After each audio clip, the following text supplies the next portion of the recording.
Y lo que tiene que ver con cuchillería criolla, la verdad sé, así sé. Entonces yo lo que les voy a decir es, vamos a hablar un poquito de los cuchillos y la aplicación del cuchillo en la pelea y todo metido con lo que sería la idiosincrasia patriota de Argentina, porque hay un detalle que lo que tenemos en la Argentina que no lo tienen muchos países. Vamos a buscar un cuchillo, uno que sea bien claro. Este cuchillo no es un cuchillo de pelea, es una herramienta. Esto sirve para cortar la comida, no fue concebido como un arma. Tiene un cabo largo, yo el cabo el cuchillo yo lo quiero enterrar, se me va a deslizar en la mano, no tiene ningún gavilán. Esto es un cuchillo una herramienta. Ahora, yo agarro, a ver dónde está el otro foconcito que tenía.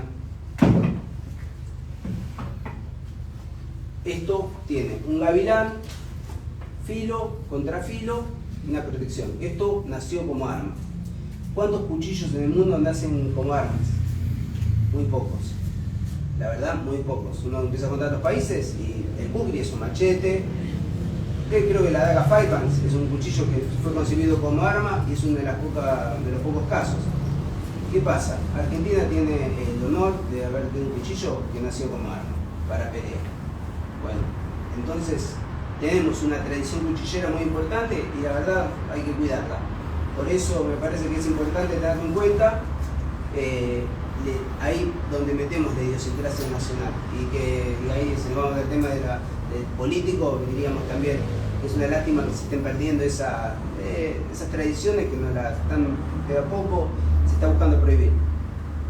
Bueno, comencemos con el tema de los cuchillos. Cualquier pregunta que tienen, interrumpen y la hacen. Bueno, el hombre llega desde Europa principalmente. Muchos hombres que llegaron a América eran andaluces. Los andaluces que llegan al principio, en su mayoría, era gente de clase baja. En esa época, lo que uno tenía era gente pobre. ¿Qué tenía?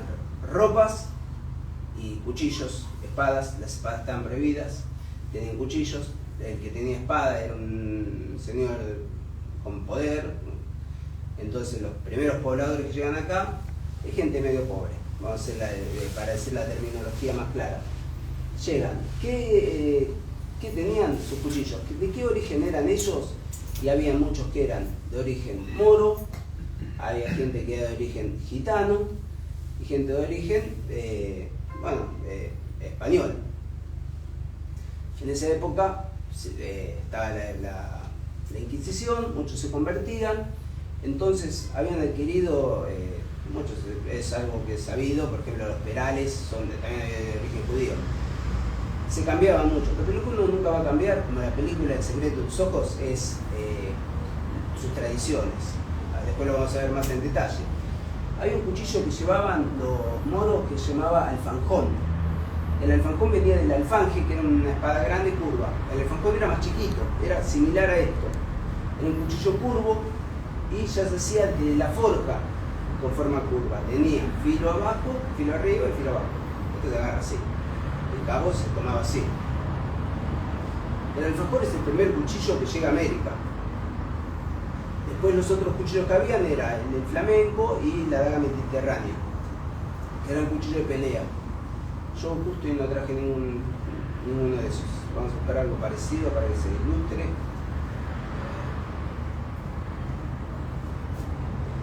Algo así es lo que sería el flamenco. Y la daga mediterránea tiene una hoja más ancha y angostada.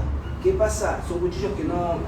Estos cuchillos, un detalle que tienen, no se hacían en serie. Entonces es muy difícil que uno vea dos iguales. Hay detalles que los caracterizan. Después otro cuchillo que es muy común que uno ve acá, muy similar, lo que serían berijeros. Los cuchillos berijeros son muy parecidos al cuchillo canario. Cuando los barcos venían para América, paraban en las Islas Canarias y muchas veces aprovisionaban de cuchillos. El canario es muy similar a un berijero, lo único que el cabo es como un rombo. En cambio, la daga, el cuchillo flamenco, era con el cabo cortado. Por lo general no tenían cabos muy largos, eran cabos cortos. Bueno, estos cuchillos son los primeros que llegan. Pasa el tiempo, el cuchillo es algo que se transmite, es un bien valiosísimo. Piensen que yo tengo que comer, tengo que cortar la comida. O sea, ya perdóname la base que lo uso todos los días. Tengo, no sé quién habrá cortado alguna vez un animal, pero yo tengo que abrir un animal y necesito algo con filo, abrirlo, sacarlo de las vísceras, todo eso da el cuchillo. No hay otra cosa que use, el cuchillo se usaba todo el día. Bueno, pasa el tiempo y ya en la época de las invasiones inglesas se empieza a desaparecer lo que era el alfajor, que en esa época se empezó a llamar alfajor. Perdón, profesor, esa pregunta. ¿Ese cuchillo es un cuchillo en sí o es una herramienta? O sea, ¿cuál es la diferencia entre eso y una hoz, por ejemplo? La hoz tiene filo interno. Yo lo usaría para sacar la hierba, la cosecha. Esto así sirve para pelear. Ahí vayamos a un detalle de la pelea. Vamos a imaginarnos, yo peleo contra 5 personas. Yo hago así, clavo el primero. O hago así, entro así. Corto tú, y clavo el primero. O el segundo sería, este ya lo corté. Bueno, ahora, ¿qué hago con este clavado? Este me va a atacar o este me va a atacar. O sea, a mí no me sirve un arma. El arma curva, uno pelea abriéndose paso. Nunca se va a detener. El problema del arma curva es que cuando yo lo clavo, perdí la pelea. Uno la retención del filo. Claro, yo si peleo contra varios, cuando con un cuchillo de tomar, yo peleo contra varios, nunca voy a clavar el cuchillo. Lo que voy a hacer es cortar. Cuando clavo sobre seguro. Si no, no clavo. Prefiero cortar y clavo sobre seguro. Después el arma también importa. Muchas armas, hay mucha tradición, más allá de que uno no lo ve, mucha tradición naviera en América. Entonces muchas armas no son muy largas por el tema de que en los barcos los sables sean cortitos. Yo tengo que poder pelear en un barco. Y las armas curvas me permiten el paso del filo. Uno de los sables más usados acá fue el tipo sable briqueto, el que era cortito, de 60, 70 centímetros. Se hacían en serie. Ese empezó a aparecer en 1780 y estuvo vigente hasta mediados de 1800. Después el sable de caballería son más largos, pero es mucho más pesado para el manejo. Cuando es más pesado, la verdad se me complica el uso. Hay que tener un manejo de esgrima un poquito más profundo. Bueno, lo que él decía, yo acá tengo filo interno y filo externo, entonces es importante eso. Si yo tuviera solamente el filo interno sería una hoz, y esto me molestaría, por eso el filo es doble. Ahí vamos a hacer un detalle, no sé cuántos conocen el cuchillo corvo de Chile. Sí. Es recto y gira, sí. Gira como en una... Ella habla de ese cuchillo cuando estuvo en la guerra del Arauco, estamos hablando del más o menos en 1600. Ya ellos hablan del corvo, no hay ningún registro de cómo era el cuchillo. Lo más probable es que haya sido esto, y ellos hablan del corvo porque ya ves que es un cuchillo corvo. Después se fue modificando y pasó a ser un modelo que se llama el atacamaqueño, que es la mitad de esto. Y ahí sí, el filo tenía un filo preponderante acá y un pequeño contrafilo, eso es en la guerra del Pacífico. Acá hay un cuchillo muy similar que sobrevivió, que es el foiza. La foiza se encuentra en el norte de Misiones, que es muy similar, y bueno, es igual a un corvo, la verdad muy similar, no es igual a un corvo, la foiza. Por eso, depende de la región donde uno esté, es el cuchillo que se va a usar, y la esgrima misma también va a variar, porque no es lo mismo una zona donde usan machete a una zona como Buenos Aires, que es una esgrima más de berijero. Porque también si uno va donde se profundiza más la esgrima, y en cada región tiene una preponderancia. Hay también una zona de Misiones, yo les pongo este detalle que me parece llamativo. Hay un machete que utilizan, se llama machetón. Es un machete con el cabo es doble. Tiene la hoja de así, rompen el cabo y le agregan un cabo más largo para yo poder cortar en el piso. Eso lo usan en la pelea a doble mano. Y uno lo ve y es una esgrima medieval. Es bárbaro ver eso. Y cada lugar va a tener su profundidad en el estudio del esgrima de cada región. Bueno, me estoy yendo por las ramas. Volvamos. Empiezan a estar las invasiones inglesas. Teníamos estos cuchillos. Esto, hacerlo, necesito forjar. Para forjar necesito acero, hierro. ¿De dónde saco hierro? Es lo que se decían todos. ¿De dónde saco hierro? No teníamos hierro de ningún lado. Teníamos que juntar hierro de cualquier lado, fundirlo. Necesitamos a alguien que sepa para forjar todo. Bueno, ¿qué es lo más fácil? Agarrar cualquier hierro, lo rompo y me hago una púa. Lo mismo que hacen los presos, ¿eh? Agarro un hierro de cama, le pongo una paloma y ya tengo una púa. Bueno, eso es así es como nace el facón. Perdón, ¿qué es la paloma? La paloma es un trapo que le ponen los... Okay. Que improvisa un cabo con Sí, un sí, capo. sí, es una terminología no correcta para esto, para ningún lugar. Bueno. Una paloma agarró acá una del cable y la incrustó ahí, ¿no? Paloma se le dice al trapo que se le pone al hierro Okay. en la punta para que parezca una faca. Se hace un cabo, se encaba. Bueno, y queda un facón. Eso es lo más simple. Por eso hoy en día, cuando uno va a los museos, no encuentra cuchillos. ¿Por qué? No encuentra facones. Todos los cuchillos que uno ve son obras de arte, de plata y alpaca y oro. Porque lo que muestran son cuchillos que en verdad son no son reales, son cuchillos de los señores. El verdadero cuchillo de pelea es un hierro con punta con un cabo de madera. Acá en Buenos Aires hay una humedad tremenda. Yo de esto lo pongo en un hierro y pasan 30 años y esto es un hierro todo comido y el cabo ya no existe, se me pudrió. Entonces es muy difícil encontrar restos de facones verdaderos. Bueno, los facones, ahí empiezan a aparecer los facones. Era cualquier hierro con punta. La bayoneta que estaba en esa época, mucha gente dice no, se hacían con punta de bayoneta. Era la bayoneta de cubo que es con forma triangular, de punta triangular, como si fuera esto, pero más finito. Esto no es muy práctico como un facón. Yo le digo esto porque muchas veces se dice sí, usaban punta de bayoneta. La bayoneta que servía era la otra, la que es sable bayoneta, que es la primera que se hacían con rezagos de espada. Vos tenés un nota, ¿no? De bayoneta. ¿Bayoneta? No.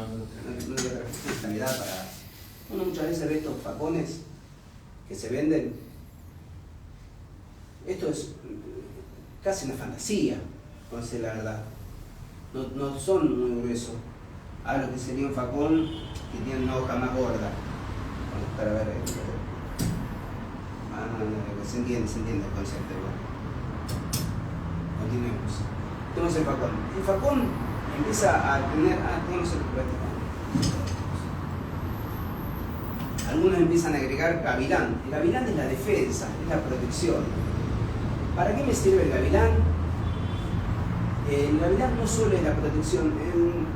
Cuando uno empieza a pelear con un cuchillo, es muy difícil que me lastimen la mano. El gavilán no es en realidad lo que me defiende mucho en la mano. Pues me tiene que llegar. Es ventajoso, pero bueno, es relativo. Después una tradición que había acá, hablando de paso, es que cuando uno tiene un arma, la tradición argentina es tradición duelista.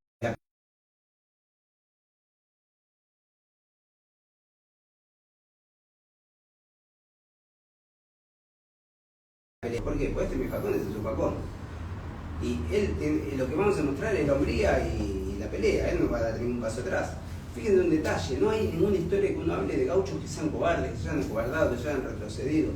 Es una tradición de hombría la que hay, de coraje.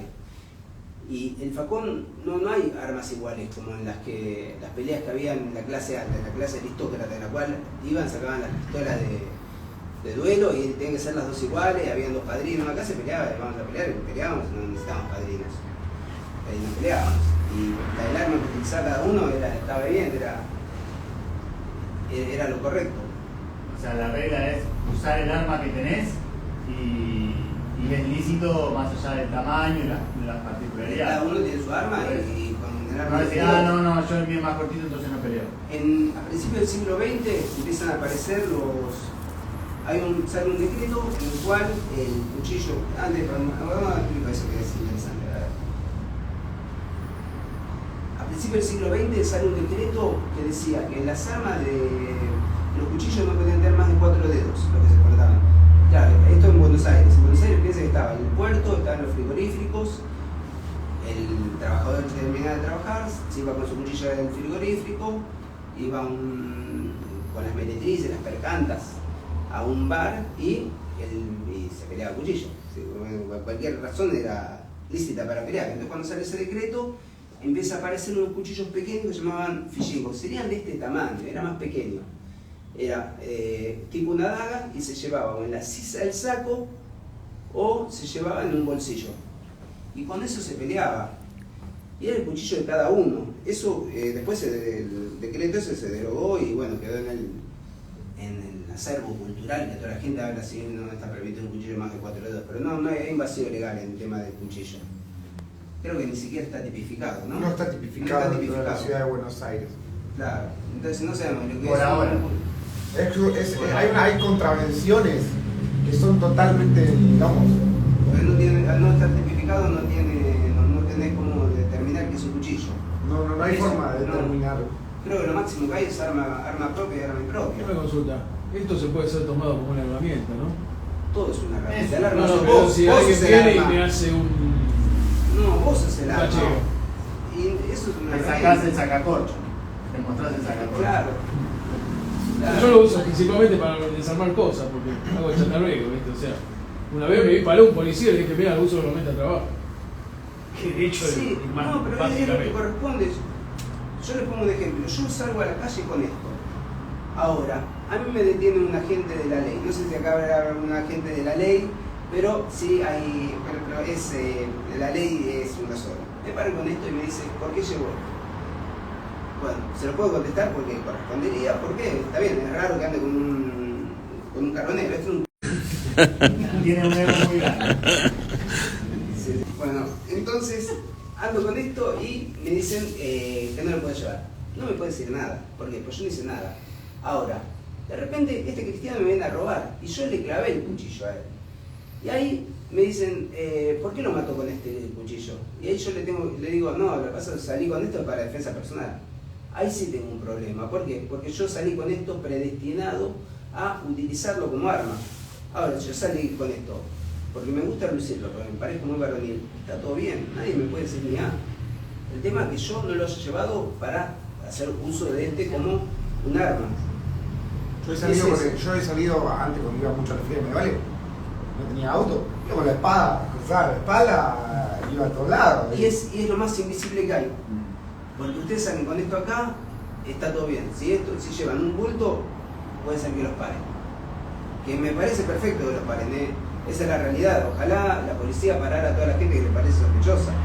O sea, es mejor ir, digamos, con eso en la cintura, es decir, me voy a una feria medieval como recreacionista, que ir con estas navajas plegables que están tan de moda que uno consigue por poca plata, que dice, con eso no vas a habilitarlas.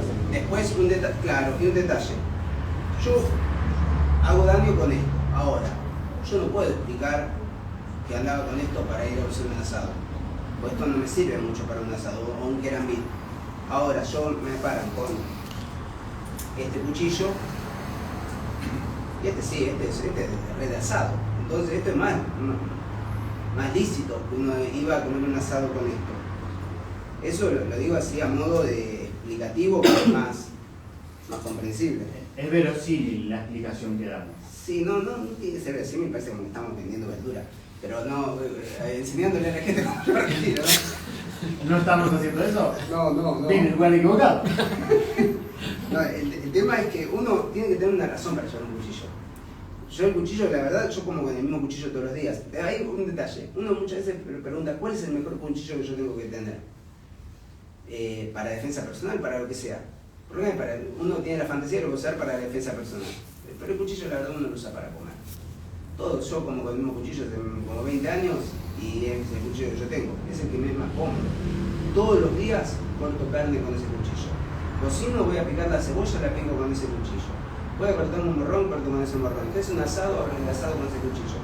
El día que yo me tenga que pelear, ¿qué tengo? ¿Usar un cuchillo con el cual yo no me siento habitual o con el cuchillo que usé todos los días para todo? De seguro que con ese cuchillo voy a cortar como quiero a quien quiera. Con el que uso cada tanto, con un cuchillo así, que no estaría familiarizado con el cabo, nada, tal vez no. Uno siempre, el mejor cuchillo que uno tiene es con el que uno está más familiarizado. Es como dice, tal vez un pariente no lo ve cada tanto, para que se lo todos los días. Y parece que es el mejor, es un pariente más cercano. Bueno, es lo mismo, el cuchillo que uso todos los días es con el que me siento más cómodo. Eso tenganlo en cuenta que ese sería el mejor cuchillo. Continuemos con lo del facón. Bueno, este es un caronero, esto se va en el recado del caballo. Esto tiene acá un gavilán crucero, son chiquitos. No tenía gavilán grande por el tema para que no molestara al caballo. sino que lastima. Y ahí continuamos con los otros cuchillos. Este es otro alfajor, que es menos curvo, se prende la gota acá. Y vamos. Este que no tiene gavilán se llama despenador. Se decía que a quien uno mate con un cuchillo sin gavilán, su alma no descansaría, por eso era despenador. Después, a ver. Con este, el alfajor, una vez que empiezan a hacer los facones, todo esto empieza a desaparecer un poco. Y se empieza a ver ubican la refalosa federal. Bueno, los federales, cuando agarraron un unitario, lo cortaban un poquito, lo iban tajeando así, y cuando cortando muchas veces se iba perdiendo la sangre, se movía medio así, y ahí nace la danza, la refalosa federal. ¿Qué pasa? La refalosa federal se hacía con el alfajor. Ese es un detalle, como esto corta, ahí vamos a ir a un detalle también práctico de lo que es la esgrima criolla. Ya que esta parata así lo explicamos. Me pasa por preguntar mucho. No. Si yo, vieron, uno ve a veces las noticias que le dieron muchos cortes a una persona, y uno dice, ¿cómo quedó vivo? Tiene como 50 cortes, ese tipo no se murió. Bueno, si yo hago así, ¿lo voy a dañar a este cristiano? No lo daña nada, estos son unos cortes que la verdad son superficiales. Esto ahí, corta, no daña. No es algo que lo inutilice. Yo para utilizarlo tengo que ingresar en determinados puntos.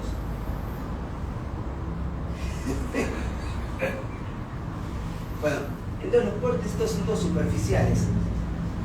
Cuando el arma es de corte, el corte es rectilíneo y queda. ¿Qué característica tenía el criollo? Acá se hace un corte que se llama corte justo. Berijera ahí. Se ve bien. El corte justo es, yo entro, giro la muñeca y corto.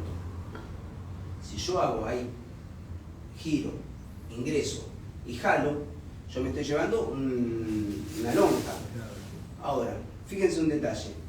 ¿Por qué yo voy a cortar así? Si yo cuando como milanesas, la milanesa no la corto así, yo apoyo y hago esto, ¿no? Corto la carne y hago esto. Quiero cortar de una bondiolita unos bifecitos, agarro el pedazo de carne y hago ahí y saco los bifecitos. O sea, yo eso lo hago todos los días cuando corto de una manera. Y cuando peleo voy a pelear así.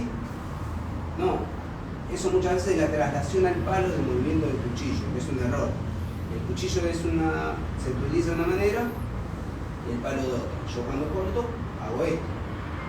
Entonces entro, giro y arranco, ingreso y tengo que cortar, y ahí el corte va a ser más profundo, no es ahí, sac.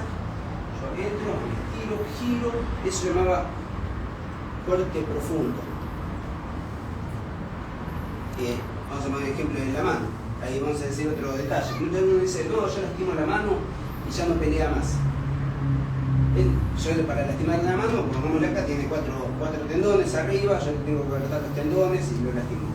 Ustedes comen pollo, más o menos. Cuando uno agarra el pollo, yo tengo un pollo, lo compro, el pollo ya lo criaron en esos 800.000 pollitos todos apretujados, el pollo ese me lo dan, lo matan, lo congelan, lo llenan de agua, va al supermercado, pasan como 3 meses, me lo llevo, lo descongelo, lo pongo en una parrilla, lo cocino, lo pongo en el platito, le corto un pedazo y quiero separar la alita de la carcasa y me vuelvo loco, la verdad, no lo hago en un solo corte. Hago 18 cortes para separar la alita de la carcasa, o cortar la carcasa en dos. Si no, si me cuesta cortar una alita de una carcasa, ¿por qué le voy a cortar un tendón así rápido? No es lógico, es difícil cortar un tendón, y más cuando uno yo corto un tendón y la verdad no lo utilizo. Me cortan 2 dedos y sigo teniendo el cuchillo, me cortan 3 dedos y sigo teniendo el cuchillo. Es difícil. El dedo que yo tengo que atacar es el borde, ese que tiene la habilidad prensible, es el dedo que es el utilitario. Los demás no son tan utilitarios, no, me sirven bárbaro, me vienen re bien. Pero este es el que me sirve para sostener el cuchillo. Después, los músculos, yo le corto el bíceps, son 2 músculos que sostienen el brazo. Y la mano, cuando uno la lastima, no pierde la habilidad de sostener el cuchillo. Yo para competir mucho tiempo en ballet todo con armado. Y luego vi un montón de veces manos rotas que seguían peleando. O sea, no es que uno le lastima la mano y pierde la habilidad de de sostener el arma. Eso está en el coraje de cada uno. Hay gente que a veces le dan lo vacuna y se me desmaya. Bueno, pero también hay gente que uno le hace de todo y el tipo sigue firme peleando. Bueno, y hasta ahí vamos a llegar, así no profundizamos en cómo eliminar a una persona. Quiero vivir. No profundizamos en cómo eliminar a una persona. Bueno, ahí Continuamos con los cuchillos.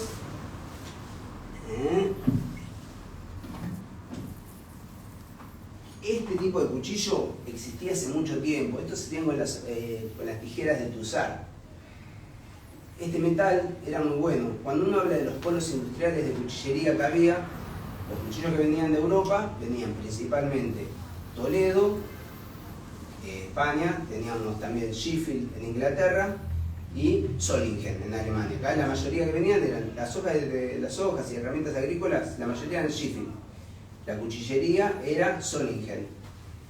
Y de Toledo lo que uno ve son, más que nada son armas de, por ejemplo, los estoques y espadas. Hoy en día, bueno, ahí les pongo un detalle ahí que tiene bastante que... Cuando uno empieza con lo que eran las chuzas, que eran las lanzas, se hacían con tijeras de tuzar, por lo general. Al principio se hacían con cualquier hierro, le ponían en punta. En realidad al principio se usaba el descarretador, que era la hoja curva, y se ponía, vamos a usar este ejemplo. Así era un descarretador, era un palo largo con una hoz, una U de metal con filo. Esto se iba contra el ganado, le cortaban el tendón de Aquiles y el ganado caía. Cuando ese individuo, ese gaucho, tenía que ir a pelear, ¿qué hizo? Le puso un hierro en la punta y ahí pasó a hacer lo que uno ve, acá no tiene un mástil, ¿no? Bueno, lo que se ve en las banderas sería similar. Eso empieza a ver ahí. Después, lo que serían las chuzas, se le empieza a agregar la punta de tijera. Esto, cuando uno lo clava, no se rompe. Los cuchillos, todas las demás cosas, con el peso de una lanza, tienen aproximadamente un peso de 1,5 kg, 1 kilo. Lo que es de las que son de coligüe o de tacuara. Hay 3 tipos de cañas acá. Tacuara, que es la que uno ve, esa que venden en Puerto de Frutos, que son de hoja gorda. Después tenemos la caña pampa, que es la berreta que está en todos lados y se rompe de nada. Y la coligüe la rellena. Esto, yo lo tiro en una lanza, no se rompe. Y se me rompe la lanza, no importa, esto lo recupero y tampoco no eran caros estos. No eran caros, no, se consiguen por cualquier lado, eran tijeras de tuzar. Y bueno, es bastante práctico, la verdad. Bastante práctico. Ahí continuamos después con, a ver qué chiquitos tenemos acá de estos. ¿Dónde está yo? Este. Y ahí vamos a ir hablando de cómo se cortaban los cuchillos. Uno dice el berijero. ¿Qué largo tiene que tener un berijero? ¿Qué les parece a ustedes? Este es el berijero. El berijero tiene que tener el largo que a mí me lleva a que yo me pueda sentar, ¿sí? Que me moleste. Yo me coloco acá y yo me puedo poder sentar y que el berijero no me moleste. Lo más incómodo que existe es llevar un arma a la cual yo me tengo que estar acomodando todo el tiempo el arma como va. Uno tiene que poder cortar el arma sin que me moleste. Y va acá o de este lado. Pero siempre tener el tamaño justo, por lo general son de 16 centímetros. Ahí. Y el filo va mirando para abajo. Después tenemos lo que sería el macho. Algunos también le dicen cuchillo de cintura, que es este cuchillo. ¿Dónde va este? Nosotros tenemos acá la cadera y tenemos se nos profundiza la de lateral del glúteo. Ahí es donde iría el cuchillo. Yo acá me molesta, me suavizar un cachito, acá obvio que no, me queda un espacio exacto. Acá es donde va. ¿Dónde van los cuchillos? Debajo de la faja de caucho, ¿no? Vos te sacás un tirador y tenés una faja, ¿no? Perfecto. Bueno, iría acá. El macho o de cintura, depende de la región de donde sea. Por ejemplo, lo que es el puñal salteño le dicen también a alguna especie de berijero grande o al macho. Entonces depende de la región, se va a llamar de diferente manera. Después tenemos lo que sería el facón. El facón va con el filo hacia arriba, atrás. Ahí vamos a sacar la vaina, si se me cargué. Bueno, acá está.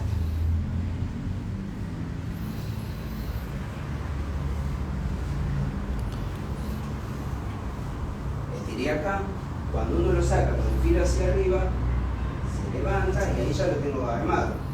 Pasa y ya está listo para cortar. Si yo lo tuviera con el filo hacia abajo, yo hago ahí quedo incómodo, queda la muñeca doblada y el codo para afuera. Por eso el filo va hacia arriba. Yo ahí sale ya, se cortó. Ya sale cortando. Ahí viene uno, sale y corta. El concepto no es tanto de pelea, sino de ser, de utilizar una mano que cuando sale ya esté hábil para trabajar con el cuchillo. Que sigue siendo el mismo concepto de hoy en día. No sé, yo llevo esta siempre. Esta sale, abre cuando salgo, la saco. La idea es eso, que el cuchillo esté apto, no que tenga que sacarlo y abrirlo con las dos manos, si no pasa a ser incómodo. Ah, mirá qué faja que tenés, Para ponerte la voz me queda, yo soy más delgado que vos, ponte la voz. Sí, te armamos del cuchillo. Bueno, el gaucho cuando tenía la ropa fue variando a lo largo del tiempo. Ahí vamos a hacer la explicación del ponchito. Yo tengo un ponchito acá. Ya que estamos, vamos a ir hablando también del tema de esto.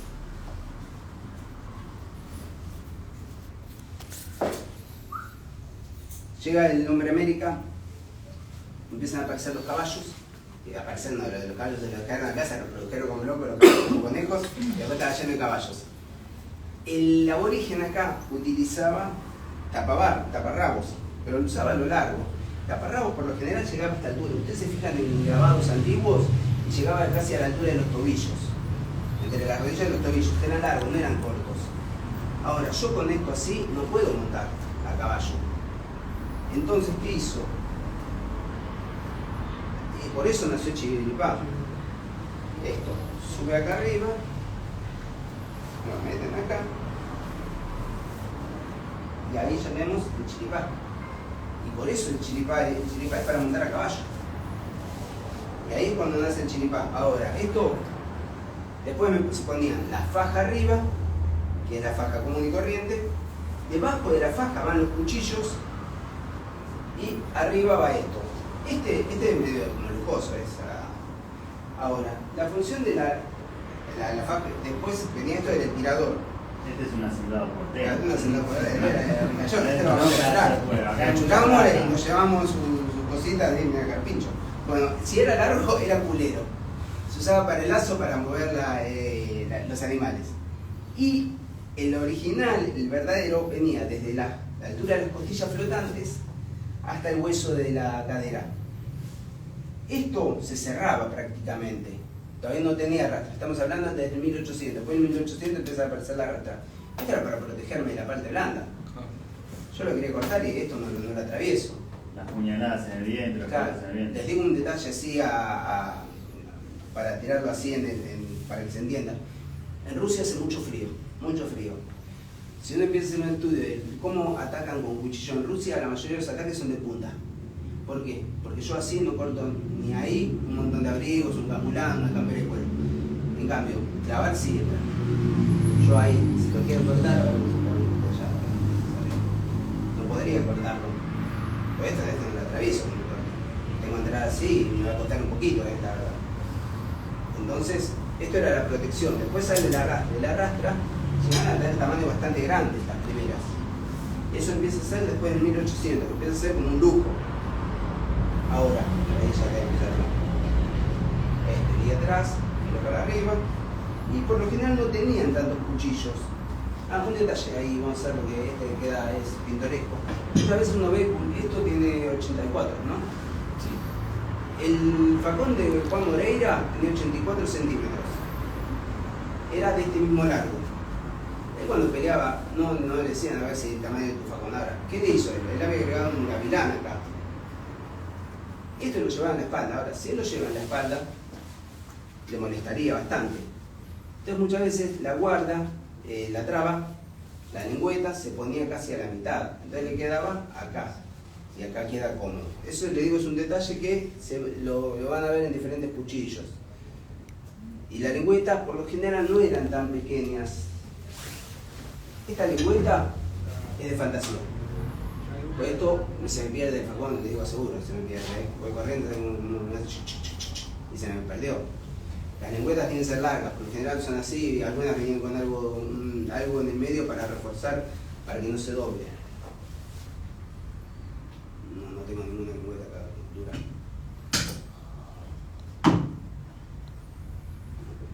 Bueno, no tengo ninguna ahí.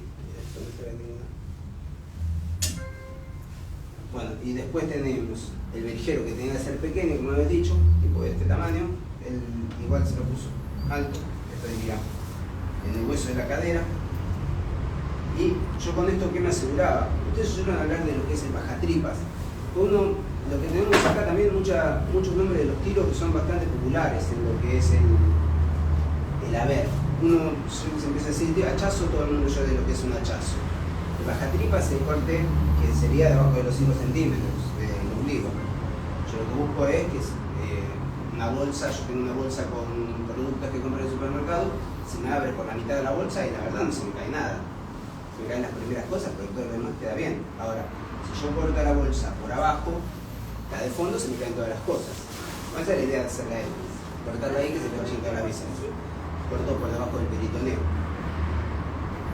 Después lo que tenemos es el chuzazo o estocada. Depende de la región que haya, sería la acción de clavar el cuchillo de frente. Chuzazo se llama más en el interior, acá se le dice estocada. La puñalada se da con el brazo, la mano rígida.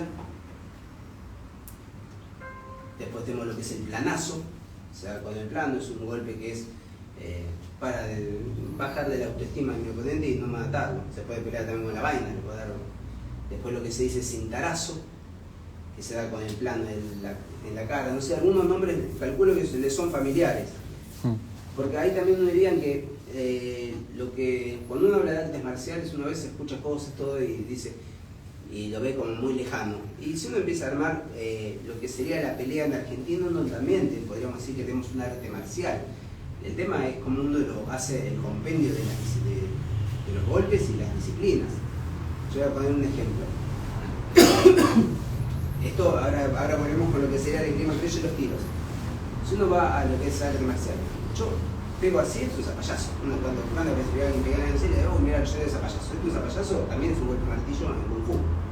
Si uno dice, ¿qué es esto? ¡Pum! Un mano. Después tenemos, ¿esto qué es? Un cortito. O sea, uno tiene cortito, humano, zapallazo. Después tenemos, si doy una patada con la planta del pie, una plancha. Si yo doy una patada con la punta del pie, un tiro. Después, ¿qué más tenemos? A la traba, puedo entrar por acá, hago traba. O sea, si me empiezo a juntar todo eso, después empiezo a hacer ejercicio, como digo, puedo armar el primer arte marcial argentino y destrono al Chai Juan. Sería algo así. El tema es que uno tiene que empezar a ver que hay muchas cosas que tenemos nosotros naturalizadas y el tema es que uno están ahí. Y lo que es la esgrima criolla, uno lo ve, está presente. ¿Qué pasa? Con el tiempo se está perdiendo. ¿Por qué? Y pues se están perdiendo las tradiciones, que hay que cuidarlas. ¿De dónde viene esto y cómo es la historia de la esgrima criolla en sí? Lo que es visteo, que es antes de 1800 se llamaba viñao, a lo que es pelear con cuchillo que se hacía con alfajor. De hecho hay muchos grabados que muestran gauchos peleando con alfajores. Ya tenía una técnica, un estilo, tiro ya con nombres, y se realizaba en todo el territorio argentino, desde el sur hasta Río Grande do Sul, desde la costa este hasta la costa este chilena, o actualmente chilena. En cada lugar cambia de nombre. Por ejemplo, en el sur los araucanos lo llamaban Licam. Ya en esa época se llamaba Licam. En el tiempo pasó a llamarse el duelo criollo, decían hacer el duelo criollo, y ahí mismo le ponían los nombres, primera sangre, destreza. Primera sangre era el primero que cortaba y destreza era solamente acortar el brazo. Y después lo que se llamaba visteo era cuando no era lastimar, era hacer una ramita en brasa o a marcar simplemente. En 1906... Perdón, ¿cómo es esto que el visteo no se corta para arriba? Este es un detalle interesante. Alguna vez alguien escuché que lo dijo y no... Sí. Tenemos el cuchillo, ¿no? Este es el cuchillo. Entonces yo hago un visteo a primera sangre. Yo sí lo voy a cortar a él para el visteo, para que no se lastime, yo lo corto. La regla es que yo lo puedo cortar así. No lo puedo cortar para arriba y no vale pinchar. Entonces vestíamos a cortarnos, pero con el corte ahí. Yo ahí no lo voy a lastimar mucho, yo le puedo dar ahí de contada, ahí no pasa nada, después le va a salir un tajito chiquitito, pero no lo llevo a lastimar. ¿Se entiende? Si yo hiciera así, sí lo puedo lastimar. Si yo le hago esto con toda, tampoco, no pasa nada. Yo le hago ahí, tampoco, le voy a hacer un tajito chiquito. Entonces, así se hacía el visteo. Borges decía que con el cuchillo no se cortaba para arriba. Cuando se refiere a eso, se refiere al visteo. Uno no corta para arriba para no lastimar, porque no era lícito. Como tampoco vale clavar.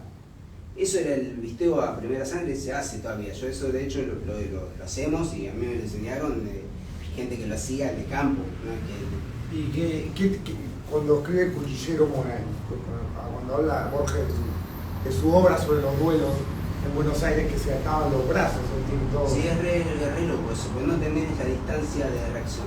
No, el duelo hubo duelos que se peleaban en Buenos Aires que se ataban las manos. Sí, con las maneras también, la manera del caballo que se usa, también te ponían con la manera y con pie, y la verdad uno no tiene, es muy difícil no salir cortado, porque estás muy cerca, no tenés la reacción.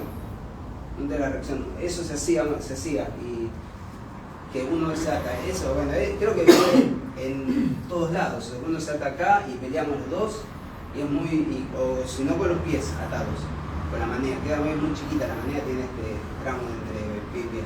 O sea, la manera es unas cosas para la pata del caballo, y es bastante jugado, la verdad es muy jugado.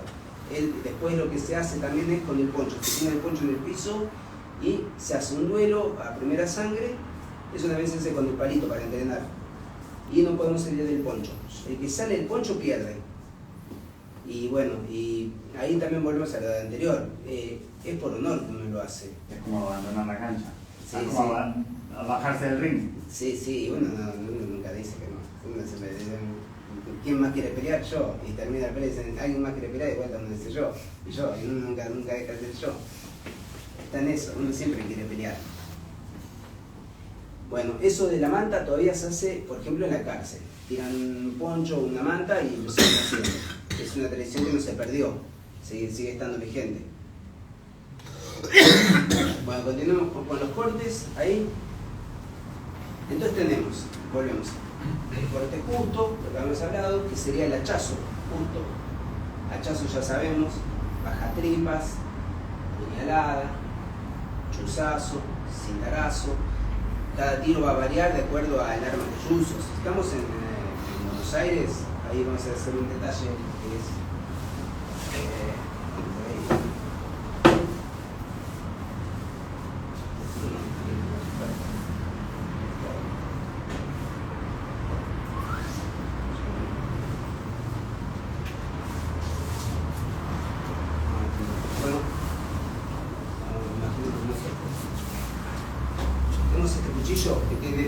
el cuchillo se hacía a partir de yo tenía un fierro, ¿no? Un tubo de metal. Lo pongo en el fuego, el martillo de un lado, hago una hoja plana. La otra hoja, la martillo, hago una varilla. La varilla va a ser la espiga. Esto va a ser la hoja, en medio me queda un pedazo de metal que en este caso sería esto. Esto se llama botón. La bolita de metal que me queda en el medio. Depende de la bolita que me queda en el medio, el botón es donde yo identifico de dónde es el cuchillo. Si fuera cuadrado, que no este tiene más o menos cuadrado. Sí, este es cuadrado, pero este es bastante novedoso. Cuando son cuadrados eran rioplatenses. Era la característica de los cuchillos de acá de Buenos Aires. Los rioplatenses tenían botón cuadrado y también muchas veces tenían el cabo cuadrado. ¿Por algo especial? No, se marcaban, cada uno tenía su característica. Por ejemplo, ¿vieron que esos cuchillos viejos que tienen rayas acá arriba? Que son tipo adorno, acá tengo uno, pero acá este tiene estas marcas. Hay unos que son más profundos. Eso es como el puño. Yo soy herrero, yo no tenía, era gente medio pobretón, entonces iban a poner un puño para martillar, no, eso lo hacían. No es para retener el dedo. No, el cuchillo le ponían las marcas y sabías que tenía 3 marquitas, era el cuchillo de la herrería de José. Sí, la herrería de tenía José. 4 en la herrería de Jorge. Sí, era así. Y después, de hecho, por ejemplo, los dibujos que tenía, que eran un arbolito, era por el gaucho, no veía ni escribí, entonces decían, ¿qué cuchillo es del arbolito? Que tiene el pajarito, el de la bandera, el dibujito de la libertad, todos decían, y utilizaban esos eran los cuños. El cuño es la marca del cuchillo, de quién lo hizo. Entonces, esta era la marca del herrero. Después el que es curvo, redondeados, ya son del resto de Argentina. Y no está el... No, ahora igual lo hacemos. Y después los que tienen, hay unos que vienen con una cobertura que cubre el botón, esos son los uruguayos. Después si vamos para el lado de Brasil, Brasil no es muy común que ellos tengan facones, hay facones allá, pero no son tan comunes. Lo que es común en ellos es la lengua de víbora o lengua de chimango, que es un cuchillo, bueno, vamos a usar esto, que es como esto pero recto acá. Son muy largos, una hoja finita. Es el cuchillo más común en Brasil, lo usan mucho para los asados y eso. Lo que pasa es que también todo el mundo lo usa, pues yo voy a decir, no lo uso para pelear, no, yo lo uso para comer. Todos los cuchillos principalmente se usan para comer, bueno, pero la cara del lomo es recta. Cuando uno ve los cuchillos, a ver, vamos a ver, no hay ninguna forma de cuchilla, ¿no? ¿Te parece que tiene forma de cuchilla o eso? Bueno, imaginémonos que esto fuera una cuchilla. Fuera grande, la cuchilla que usamos para cocinar. ¿Por qué estaría panseado? En este caso es cuchilla, esta no sería cuchilla, esta es cuchilla, la verdad. ¿Entonces hay una cuchilla? Una cuchilla común de cocina. Te sale, sí, una cuchilla de cocina. Yo estoy mezclando todos los cuchillos de acá. Acá tenemos, no, este no es cuchilla. Pero imaginémonos que continuara acá. Esta acá tiene este clip. Esto no tendría que tener así derecho. Si fuera derecho sería cuchilla. Claro, si fuera derecho sería cuchilla. Ellos se decía que la cuchilla ya es bastante antigua. Se decía que era hembra, porque estaba embarazada y tenía panza. De ahí viene que era cuchilla y no cuchillo. Ese era algo que, por eso, fíjense cómo tiene tanta tradición las armas. De hecho, algunos las bendecían. Eso también era bastante común que buscan a alguien que te bendiga el arma para... Hay un montón de tradiciones que se hacen con el cuchillo ¿cómo sería? Por ejemplo, lo de la cruz, lo de la sal, clava un cuchillo para buena señal, hay un montón de cositas. Después los seres mitológicos a los que uno puede enfrentarse, que de eso hay mucho, se cuenta mucho de eso. Este era el que yo quería abordar, pues. Me están mezclando todos tus cuchillos, lo estoy desenvainando todos y los dejo fuera, los que vienen acá. Si tienen alguna pregunta, díganme, pues yo Tengo una pregunta que hablaste como del poncho y eso. Sí. La otra mano siempre se ve que se envuelve como una tela, un poncho, o no sé, o un buzo, o una campera para defenderse. ¿Eso se usa o no? ¿Es Sí, verdad? Sí. Vos con el poncho se toma así, mano invertida. Se gira la muñeca y la segunda viene acá. Acá a mí ¿dónde hay un cuchillo que tenga fila? Eso me la cortamos. Esa cosa de poncho. Pero de eso uno más largo. No sé, me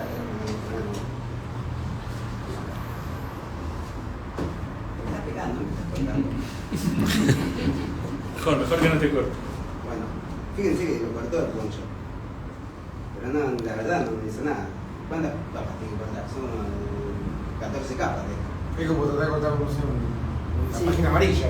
Claro, lo que uno tiene que tener ese movimiento ¿por qué? Pues eso es 1,5 kg, es un golpe de cuchillo, esto tiene una fuerza de 15 kilos. Esos 15 kilos es un cuchillo con 15 Coca-Colas de litro arriba que me está pegando de brazo. Yo tengo, ahí hacerlo en cámara lenta, me toca, yo tengo que... Y ahora clávamelo así de frente. Ahí yo meto ahí, ¿por qué? Pues se clava ahí y ahí me habilita a mí para entrar. Entonces el movimiento siempre cuando uno pelea tiene que estar así. Después tengo que tener una distancia de mi humanidad, mi humanidad también es mi brazo, pero no me importa en este caso. A dónde viene el cuchillo. Entonces se acerca y ahí entra. Y después lo que me sirve es el flecazo ahí. Y no tenés que acercar la cabeza. Si no te venimos enterrando. Bueno. Consulta. Este es el cuchillo chileno, el araucano. Ahí hay gente que dice que justamente la reminiscencia de que vienen de la Polinesia, porque el cuchillo samoano es prácticamente lo mismo, ¿no? hay un montón de cosas, hay común todo en todo el mundo. La verdad, si uno empieza a ver, vemos que todo se relaciona. De ahí a lo que cada uno pueda buscarle similitudes, está lleno de similitudes. Y ese cuchillo que te digo, el chileno o el samoano, es más que nada para degollar, ¿no? Por la forma que tiene. Samoano, ¿vos me decís uno que es curvo? Sí, ese. Y es el corvo que yo digo. El corvo, sí. El corvo. Sí, sí. Es más que nada.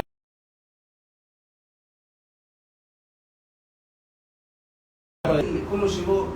Le pasa vos para degollar a alguien, tengo que tenerlo cerca. Y si uno se pone a pensar, si yo, mira, ¿de qué año era?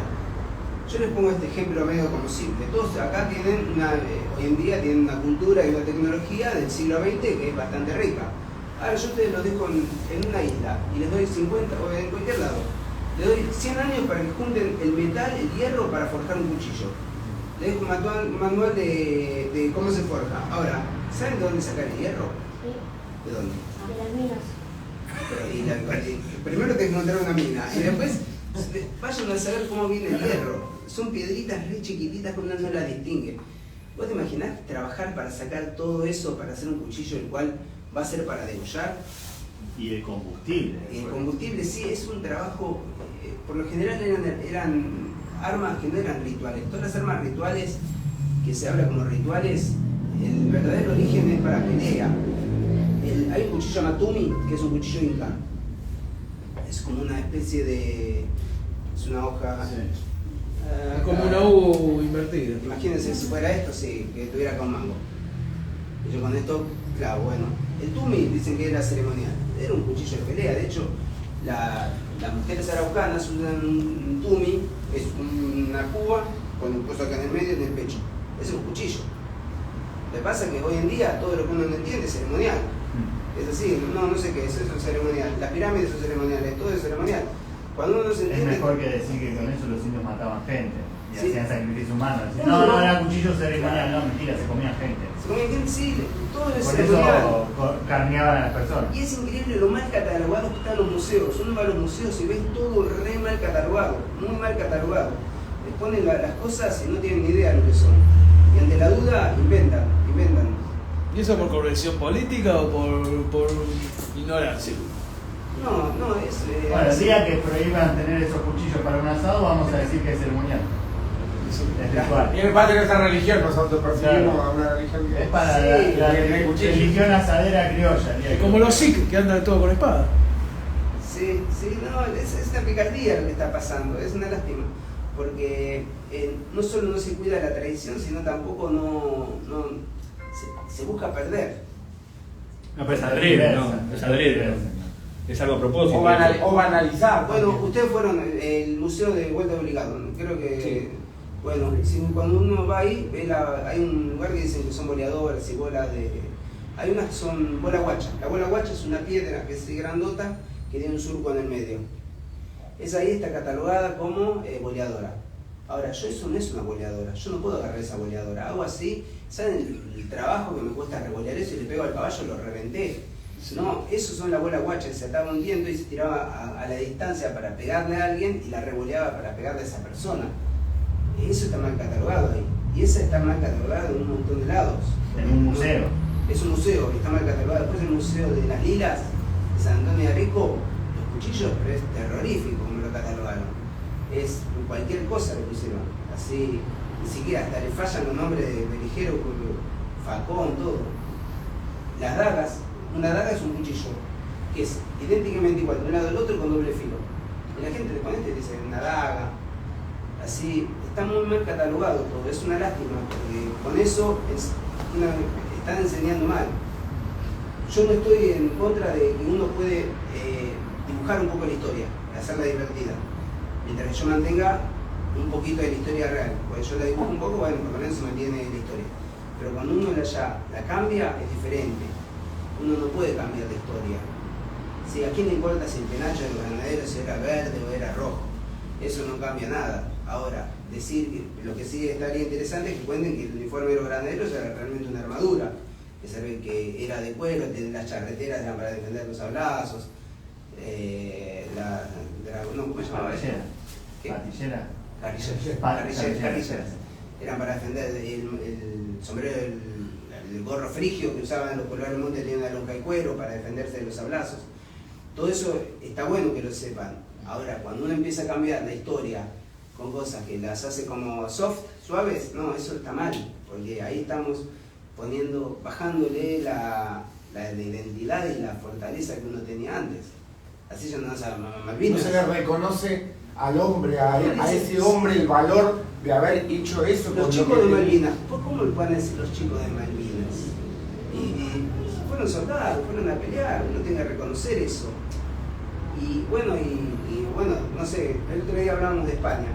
Bueno, cuando uno evalúa de la guerra de la independencia, hubo una guerra y San Martín, si hoy en día uno se escucha que dijeron, sí, porque nosotros tenemos haber sido conquistados por España, bien, ¿no? Estuvo mal que se agarramos la guerra, lo que dijo esa barbaridad. Más allá de las ideologías, yo digo una frase que él había dicho, está mal eso, porque hubo una guerra, hubo gente que peleó por esta tierra y murió, y es una lástima que se diga eso, está faltando de respeto a uno de los próceres más grandes que tenemos. Uno tiene que cuidar la identidad, y el día que uno empieza a perder la identidad es cuando empezamos a perder. Y me fui de mambo. Hay libertad de acción. Pero es interesante cómo algo como la historia del cuchillo está vinculada a nuestra libertad Había una profesora de la secundaria me bajó la calificación de una evaluación porque dije que la Revolución de Mayo había sido sangrienta. Pero me bajó la calificación diciendo que a un tipo como Liniers lo bajaron a tiro. Pero bueno, ahí tenemos, yo iba a decir exactamente lo mismo. Uno puede ver, hay dos maneras de ver la muerte de Liniers. ¿Estuvo bien o estuvo mal? ¿O fue necesaria? Está bien que todos tengamos diferentes ideas mientras que las fundamentemos en algo. Entonces toda la opinión es lícita. El tema es que uno cuando no tiene fundamentación, para mí fue totalmente necesario mover a Liniers. Me parece perfecto que Liniers se haya caído, lo teníamos que bajar. Si no íbamos a tener un héroe en contra de la revolución. Es sangrienta, sí es sangrienta. Y bueno, y la guerra es sangrienta. Así, y bueno, y todos los hechos de violencia son, pero la violencia está naturalizada, pues, es natural a la historia del hombre. Y bueno, y hoy en día vivimos en paz. Yo calculo que dentro de un tiempo vamos a ir en guerra y que después volveremos a la paz y a la guerra, porque es natural en el hombre eso. Y pero si el hombre no defiende sus ideas como en este caso con la violencia o con guerra, las ideas no valen nada, así que no, aparte, está perfecto. Hay otros hombres violentos en otro lado que sí van a venir y van a reclamar lo que es tuyo, o sea, de forma más o menos violenta, digamos, pero van a venir, o sea, es una la manera de acabar con un hombre violento es ser más violento. Las ideas se sustentan con la fuerza. Si vos tenés ideas lindas y muy benévolas, pero no tenés la fuerza para imponerlas, alguien va a imponer las suyas sobre vos. No, pero aparte, reconocerle a los hombres que pelearon en las diferentes circunstancias a través de la historia de nuestro país, las circunstancias de frío o hambre, las armas que tenían, las herramientas que tenían, eso es parte de la historia. Entender a esas personas, cómo combatieron, entender lo que significaba vivir en una ciudad, en una frontera con los indios antes de la conquista del desierto, entender esas concepciones de la historia, porque lo que ha pasado, creo yo, que se juzga la historia con ojos morales del siglo XXI, digamos. Sí. Entonces, con esos ojos morales no podés juzgar nada, porque todos se mataban. Sí, y también todas las ideologías que se están imponiendo ahora. Ideologías antihistóricas, digamos, porque no reconocen la historia que tiene un devenir. Que sí, no... y la globalización que te quieren imponer. Ahora, yo tengo una prima muy lejana, felizmente, que es mapuchista y por parte materna, y me dijo que yo estaba muy imbuido por la cultura de Winca, y sí, soy Winca. Yo, o sea, a ver. Me llevo mal con un montón de gente, yo soy re pro mapuche. No vas a salir de este lugar ahora. Está bien, a lo que voy es que. Paso, Winca. A lo que voy es que, a ver, la tipa tiene. O sea. Ponerse un arquetipo moral o ponerse en una postura de superioridad moral con respecto a otra gente cuando tenemos el mismo origen. Y tenemos que es mapuche hoy también, ¿no? Sí. Yo les cuento cómo es, porque yo soy pro mapuche. De ahí viajo para allá, viajo a un lugar, del lugar de Santiago voy a para el sur me van a buscar un lugar, me llevan a la cordillera. En la estación eran todos mapuches, todos araucanos. Bueno, la gente, ahí empezamos a recorrer los cerros, toda la gente que estaba en los cerros era gente que nunca había salido de ahí en toda su vida. Ellos todavía creían en sus dioses, en Tentén, Cancay, hablaban mapudungún. La escuela que había ahí era de mapudungún. mapudungún, se hablaba mapudungún, jugaban a los juegos araucanos. Esos, de hecho, ellos no eran del RAM. Después tuve un encuentro con la gente del RAM, todo. Pero era gente, eran indios esos. Y es re honorable la gente. Y comían otra comida, tenían otra tradición. Todo. Y esa gente eran los verdaderos habitantes de esa tierra. Yo cuando veo que, si tengo que elegir quién quiero que tenga la tierra, Stallone o esa gente, prefiero esa gente, no la del RAM. La del RAM es otra cosa. Esos son delincuentes. No son mapuches. Son delincuentes pues no, esa gente no mantiene la cultura. Es muy feo cuando a uno le sacan su religión.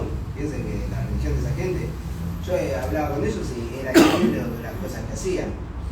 Así, de hecho ahí aprendí un montón de pampulungún, los juegos que hacíamos eran dos juegos re violentos y para ellos era lo normal. Yo me acuerdo, no sé si vieron, yo usé una remera con la bandera argentina, un pantaloncito con la bandera argentina.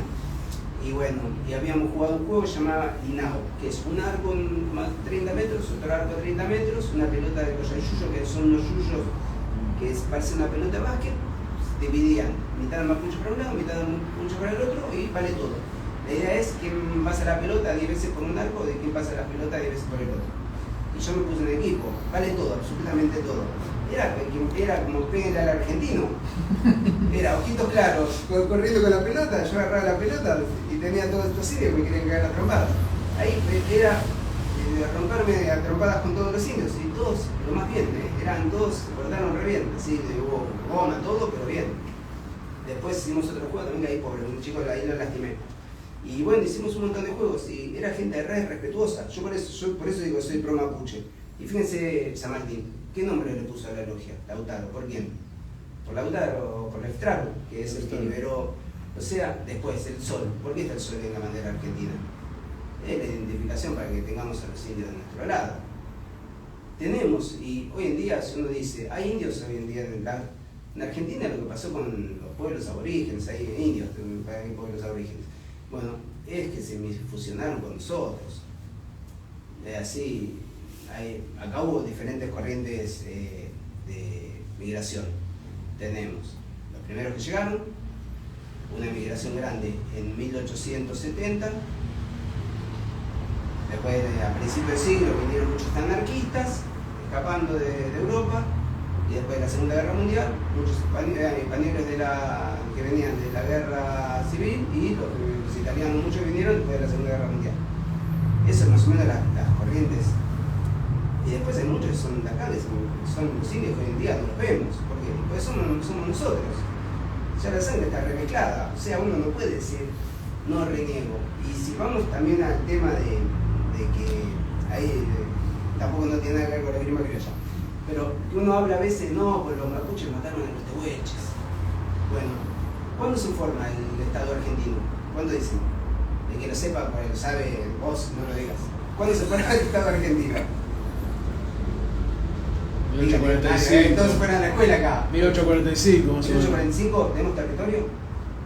¿Tenemos territorio en 1845? Sí, bueno, en 1880 la campaña del desierto. Sí. Bueno, en 1880 se forma el Estado argentino, ¿no? Que cuando un Estado tiene que tener territorio y una ley. Eso seguro, después todo lo que es la idiosincrasia del pueblo, la identidad, para que viene solo. Pero territorio y en 1880 recién tenemos un territorio. Bueno, los mapuches ¿sí? Cuando habían llegado, habían hecho la mapuchización esa que todo el mundo habla de la Patagonia. Hacía como 100 años, ya venían 80 años venían pasando del otro lado. Y ya con la guerra del Arauca ya venían escapando. Lo más terrible que hicieron, que uno podría decir, es cuando se apropiaron de los saladeros. Pero los saladeros fue un comercio que hizo Rosas también, todos sacaban plata de ese saladero, con salinas grandes, pero la mapuchización ya es mucho anterior, o sea, no estamos hablando de que ellos terminaron guerras, hubo 100, pero los araucanos estuvieron en toda la Patagonia y hay un montón de cosas, y bueno, y después hubo esa venganza que le hicieron a Calfucurá, que terminó en Amuncurá sin el santo. ¿Qué peor que le puedes hacer a tu hijo que te lo transforme en lo que vos no querés? ¿No? Eso fue terrible lo que hicieron, porque era santo el chico, que era mítico. Lo mandaron sí, bueno, ahí yo, si hay algún religioso, estoy diciendo otras cosas incorrectas, me parece. Pero bueno, es algo que sí pasó. Namuncurá, nieto de Calfucurá, terminó en el Vaticano siendo un santo, ¿no? ¿Y está bien eso? Y para el abuelo no, porque uno quiere que su descendencia mantenga una estirpe, una ideología, y eso a veces no está bien, y eso el chico no era santo. Cuando fue un chico enfermo, no hay ningún milagro que haya hecho en vida. Después no me voy a meter si pues la fe es fe, uno cree lo que quiera creer, entonces eso no se discute. Pero lo que sí es real, el milagro en vida no lo hizo. O sea, fíjense cómo se trabajó. En Argentina es muy común hacer venganzas de ese estilo. Eso fue una venganza clarísima. Tenemos muchas historias de guerra y venganza entre los bandos. Sí, a Rosas le hicieron de todo. No, entre los caudillos federales, entre ellos. Sí, entre... ¿cómo llaman que le cortaron la cabeza? La cabeza no me sale. A Ramírez. A Ramírez y, sí. Y después hay historias de caballos, de mujeres. El Chacho Peñalosa, ¿no? El Chacho Peñalosa. Sí. Por eso, hay historias de venganza. Felipe Varela, cómo lo persigue Sarmiento. Bueno, y con los aborígenes, uno a veces va y dice, no, pero los indios, Fíjense, Andresito. Fue un héroe, Andresito. Tenemos, ¿cómo se llama el indio que tenía Artigas, que lo tuvo hasta la muerte? El otro, era un negro indio, que le había enseñado, no me sale el nombre. Que hay un monumento de él en Corrientes, puede ser. Sí. Sí, no sé. No me acuerdo. Sé de qué hablar, pero no. Bueno, después tenemos a Arbolito, que uno dice Rauch, reivindica a Rauch y no a Arbolito, que la verdad, Arbolito fue el héroe. Rauch era un mercenario. Por eso, muchas veces uno ve las historias de indios, como que los tiran abajo y es el verdadero de esta tierra. Si menospreciar a los que vinieron después. De hecho, el rama del Cultrón le cambió, lo pervirtió, porque le sacó ciertos símbolos que hoy en día está prohibido. Bueno, la historia de Chile es así. Cuando O'Higgins va a pelear en la Guerra de la Independencia, la bandera chilena tenía el Buena Fe en la bandera. Hay pinturas con el Buena Fe en la Guerra de la Independencia. Pues había dicho que los araucanos se iban a incorporar al... Todavía están en guerra con la Guerra del Arauco. La Guerra del Arauco se termina recién en 1880. 1883 terminó la Guerra del Arauco. O sea, el tipo de guerra dicen, hacemos la paz. Ustedes combaten con nuestro lado y ustedes se quedan con el Bío para el sur. Ese es el arreglo que hizo O'Higgins. Le agrega la banda estrella mapuche ahí en la bandera y después lo cagó. Y bueno, y siguió la guerra contra el araucano. Ahí dense cuenta que cómo lo traicionaron a los pueblos originarios, a los indios. Siempre lo... Y tenían un montón de cultura. Uno empieza a ver las cosas que hacían. Los tobas hacían la lucha toba, que es tipo un yugo. Los Selknam tenían lucha toba también. Lucha Selknam, ahí todavía grabado, todo. Hay un montón de cosas en el juego, se llama ¿cómo se llama? El Comicán, que es re divertido, que es un juego que es tipo un juego de damas, muy interesante, que tiene un montón de sabiduría el juego cuando uno lo juega. Y son juegos aborígenes que uno dice, culturalmente hablando, tiene una riqueza que uno le puede sacar a esos pueblos, y acá se destruyó eso, y es una lástima, un detalle, por ejemplo, ahí ya hablamos. En el norte el cuchillo se utiliza, hay un estilo de pelea que era inca, que se usaba el cuchillo en el dorso de la mano. Que esto se da también lo mismo cuando vieron que yo había dicho que el cuchillo canario el cabo era más cortito. Ese fue cuando yo voy a clavar el cuchillo, yo lo clavo el cuchillo así, lo más probable, que el cuchillo se mueva para se trabe, cuando se trabe un huesito, como cualquier cosa, y el cuchillo pasa por mi mano y me corto los dedos. Es una picardía que me corta los dedos, yo no quiero cortarme los dedos. Entonces se hace el grip de talón, que se traba acá y se clava ahí. Esto es como se pelea cuando uno va a clavar el cuchillo, de forma descendente. Entonces ahí el clavo está sostenido. Bueno, los incas peleaban con el cuchillo de una manera muy similar ahí.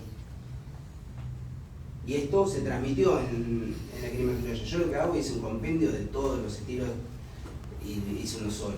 Y después con el tiempo uno va dividiendo cada estilo como es, se va explicando, pero en un principio todo es todo uno solo. Y esto sería el pinche inca. Y fíjense qué práctico que es. Y uno lo empieza a ver y esto sí se peleaba acá con esto. Y uno es así. Después lo que son las guardias, ahí volviendo ahí, vamos a ir para atrás. Así viajamos un poquito de lo que sería la Grima Criolla, como uno ve la Argentina dividiendo. Uno siempre ve grietas, ¿no? Como si hubiera dos Argentinas, ¿no? Hoy en día está la grieta política, En 1800 lo que había, en 1880 había una clase aristocrática, una clase proletariada, el gaucho. El gaucho peleaba duelo como un duelo criollo. El aristocrático no peleaba uno con otro, la clase alta. ¿Por qué? Y bueno, no me voy a arrancar a pelear con de la clase baja, yo peleaba con igual, con un par. Bueno, las peleas de la clase alta era a espada o pistola. La clase baja peleaba con cuchillo. El cuchillo no importaba que el cuchillo sea. Ahí es donde empezamos a ver que, que esa división se empieza a romper ya recién en 1830. ¿Qué pasa? Ya en 1800 se empieza, ahí tenemos, antes de ir para allá, vamos a ver cómo tenemos separado. Buenos Aires es el núcleo donde hay más gente y donde más se veía una esgrima más pulida, podríamos decir. En otros lados tenían, acá tenemos un machete. Te lo voy a traer, es un dato ahí mezclado, estoy mezclando todo. Bueno, este cuchillo se llamaba en España lengua de víbora. Parecían un gladius. Era angosto en el medio, este vino de España, hoy en día son los chancheros. Este se vio en la época de la conquista, quedaron muchos, que se percibió. El machete no lo trajiste, ¿no? Bueno, entonces sigamos con el tema de los duelos. Había una clase alta y una clase baja. La clase alta no se mezclaba con la clase baja peleaba con el duelo a cuchillo. Los duelos se hacían en lo que se llamaban canchadas. La canchada venía de cancha. Cancha es una palabra quechua, significa espacio, y de ahí venía lo que de hoy en día la palabra cancha es una palabra quechua. Ahí tenemos otro tema. Tenemos un montón de terminología aborigen. Por eso no sé, yo siempre digo que uno tiene que ver que nosotros no sé cuántas palabras usaremos aborígenes en el día. Podemos usar un montón, che, es una palabra, es amigo. Usamos un montón de palabras aborígenes en el día. Otro detalle, hay palabras, yo cuando empecé a hablar dije que había también palabras gitanas, romaníes. ¿Saben las achuras? ¿Saben qué es? Todos saben qué son las achuras. Lo que uno hace en el asado, el piloncito, mollejita, chinchulines. Bueno, churi en romaní, que es el idioma de los gitanos, significa cuchillo. Si yo le clavo el cuchillo, sería la chura. ¿Dónde una? De ahí viene achura, porque cuando venían de Europa, lo que no perdían era su idioma. Entonces esto se llamaban achurar, de ahí vienen las achuras. Las achuras no es una palabra que es lo que está dentro de la panza que mata el gitano. En España no existe esta palabra, existe acá nada más. Uno se va para el lado chileno y dicen los interiores a las achuras. Nosotros decimos achuras. Fíjense cómo las palabras se empiezan a llevar, y el achure es esto, uno clava el cuchillo, después gira el torso para arriba y se queda ensartado acá. Eso sería achurar. Dicho sea de paso, hay dos ataques que son los más comunes estadísticamente en Argentina: el achure y el bajatripas. Eso estadísticamente son los dos ataques más comunes del cuchillo hasta la actualidad. Seguramente con el tiempo va a ir cambiando, porque esto es, a medida que va pasando el tiempo, la tradición se va cambiando y van cambiando los ataques. Es más común el ataque de punta que el corte.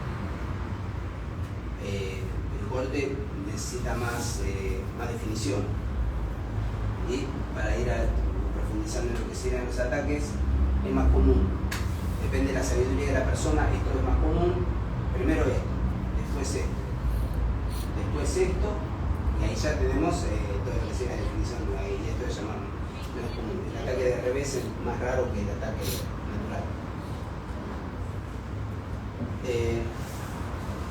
Bueno, y los duelos en 1830 ya se empieza a despejar lo que son los duelos, ya se empiezan a desaparecer lo que es el duelo criollo, con todo lo que los cismas que hubo, todos los cambios que hubo en ese momento, las crisis, y empieza a perder lo que serían los códigos, podríamos decir, los códigos. Ya se empieza a fusionar y se empieza a ver lo que sería una esgrima tumbera en las cárceles.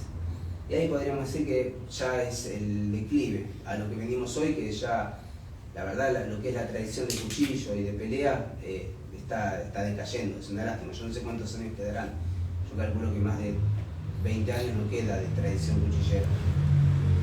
Calculo que en 10 años más ya va a salir una ley en la que van a tipificar los cuchillos y las armas, y si ya prohibieron hasta los galgueros, me imagino que no falta mucho para que nos saquen un montón de cosas más. Entonces, y después lo que es gente que pelea cuchillo, también calculo que va está mal visto, como que hay un tabú contra eso, está mal visto. ¿Qué tiene que haber? Muchos de ustedes hacen una disciplina de pelea. ¿Qué tiene que tener una disciplina de pelea para que perdure? Para que exista. Tradiciones. Y las tradiciones se pierden, o que se transmitan de alguna manera. Fíjense ustedes, en capoeira se transmitía como una danza. El movimiento el gitano peleaba, el andaluz peleaban con una navaja. Este movimiento que uno ve cuando hacen los gitanos en el flamenco, esto es el mismo movimiento de esquivar un cuchillo y clavar. Uno ve en las danzas y en muchos movimientos ve que se transmite la pelea. Acá el cepisteo, que uno pueda cortar al otro, y tiene técnicas. Hay movimientos que son tipo como una cata, que son largos, que son realmente y hoy en día existen. Hoy hablamos. Sí, bueno, pero no tenemos un Pechaxilat nuestro donde estamos. Una carencia Silat, filosófica al arte marcial en sí, ¿no? No sé si no la tenemos, no la estamos fomentando y defendiendo, digamos. ¿Cuántas escuelas de esgrima criolla o cuántas personas difundiendo la esgrima criolla hay? Pocas. Y no, es re poco. Yo cuando empecé ya había gente que lo enseñaba. Y bueno, y te hablo hace más de 20 años. Lo que aprendí, bueno, lo empecé a enseñar y después empecé a aprender de diferentes otras personas que me fueron enseñando y le fui acrecentando más. Y bueno, siempre intentar mantenerlo vivo. Pero hoy es remar en dulce de leche, es remar en dulce de leche eso, está muy difícil. Y lo que decía, la gente que enseña esgrima criolla es muy poca. Algunos lo que enseñan es digno, otros lo que enseñan no es digno, que es buscar un nombre y enseñarlo. No todos los que enseñan esgrima criolla es esgrima criolla, eso también. Y bueno, uno tiene que cuidar esas tradiciones, es una lástima. Sí, yo creo que igual esto lo que es un trabajo que está hecho ya va a perdurar, no se va a perder. El tema que lo que sí se va a perder es lo que es como lo que es pelea. Yo le digo mi apreciación, que todo lo que yo digo es lo que yo pienso, no quiere decir que es una realidad, es mi pensamiento. Cuando uno ve un arte marcial se divide en tres. Una cosa es el arte marcial tradicional, que es, pongámosle, el kung fu, el karate, que uno ve el kobudo, uno ve que pelean con un remo, una palanca, con un coso para maíz, son cosas antiguas. Hoy en día sirve para defensa personal, sí, sirve para defensa personal. Todo sirve para defensa personal. Yo empiezo a tirar piedras y me quedo todos los días tirando 100 piedras durante una hora y después un tirador de piedras espectaculares para andar tirando piedras a cualquier malviviente. Ahora, todo sirve para defensa personal, pero es un arte marcial tradicional. ¿Cuáles son sus valores? ¿Sí? La defensa, la no agresión, el misticismo y todas esas cosas que, bueno, es tradición, por eso es tradicional. Después tenemos lo que es lo deportivo, el kickboxing, full contact, MMA, que hay una regla. O sea, a mí donde hay una regla no me sirve aplicarlo para la defensa personal real, está arreglado. Yo hice otras artes marciales, taekwondo hice mucho tiempo, y a mí no me enseñaban a pegar abajo, ni tampoco a dar gancho. Gancho se enseña recién después de cinturón negro, cuando hacía yo. Y bueno, y hoy en día yo me cuenta que como no me enseñaban eso, me tendrían enseñado a patear abajo. Yo no hacía los kick, hacía muchas cosas. Aikido hice un montón de artes, Aikido también, y hay un montón de cosas que me enseñaban, tenía que esperar que me ataquen para... ¿Y cuál es el mejor ataque? La mejor defensa, el ataque. Y que pega primero, pega dos veces. ¿Cómo no me enseñaron eso de una? Yo no quería aprender a pelear. Lo que pasa es que jurídicamente ahora el que pega primero es que sale perdiendo. Bueno, tu vida es tu vida siempre. Sí, pero yo tuve 12 horas demorado porque un tipo lo... te pegaste primero. Lo pegué primero, sí. Y solamente te quería pedir una moneda. No, llegó mi mujer, me maltrató y bueno. Ahí no tomaron, Bien, como, no, ahí no lo tomaron como violencia verbal de género, ahí no lo tomaron. Bueno, y después tenemos lo que es los sistemas de combate. El sistema de combate es un sistema que es actual, que se pelea y que está vigente al día de hoy. Krav Maga, Kapap, sistema, Combat Kids. Hay sistemas y yo ahí incluiría esgrima criolla, que está desapareciendo, porque si vamos a la esgrima criolla, cuando yo trabajé en el penal de Olmos, lo que es la esgrima criolla está vigente ahí. Lo que pasa es que tiene otro nombre. Por ejemplo, en vez de cintarrazo le dicen plancholazo. Es lo mismo. Ellos no cortan. ¿Por qué no cortan? Porque ellos están 4 horas sacándole punto en fierro. No tiene filo, tiene punta, entonces pinchan. Lo del poncho lo hacen, ellos le dicen poncho. Ahora cambió mucho. La verdad es que cada penal tiene sus reglas. No son las mismas reglas en todos los penales. Yo fui a poner una vez. Cada penal tiene diferentes reglas, pero me acuerdo en donde yo estuve, a mí se respetaba. Cuando decían el poncho, si uno perdía el poncho no se lo tocaba, no se atacaba a alguien que no tenía arma. Siempre era, después por ejemplo el duelo del 22, que es él llega nuevo y hacemos un duelo a ver quién, a un primera sangre con él. Y él tenía un corte y se terminaba. Esos códigos desaparecieron prácticamente hoy, ya no hay mucho. Depende del penal también, eso es totalmente así. Hay lugares que las reglas son totalmente diferentes y, no sé, hay un alumno mío que estuvo preso en Misiones y no tuvo una pelea de cuchillo, tuvo 2 años. Y bueno, y es raro, y es raro que no tuvo una pelea. Hay otros que están acá y no pelean 800.000 veces, es así. Bueno, hay lo que es la esgrima criolla, es una esgrima tumbera que hoy en día se mantiene, esa es la realidad. La esgrima criolla en el campo se mantiene, pues se sigue haciendo los juegos de visteo. Yo la última vez que conocí a alguien que visteaba y que estaba era un hombre viejito, era Chiquito Rodríguez se llamaba, acá por el interior de la provincia, en la estancia La República. Y bueno, y el tipo tenía, no sé cuántos años, el tipo vistió todo y todavía se sigue haciendo. ¿Qué pasa? Se están perdiendo las técnicas. Hay muchas técnicas y se van perdiendo. Vamos a poner un par de ejemplos ahí rápidos. ¿Se pierde porque la gente pelea menos o por qué se pierde? Porque se ve mal. Se ve mal de la enseñanza del arte de aprender a... Sí.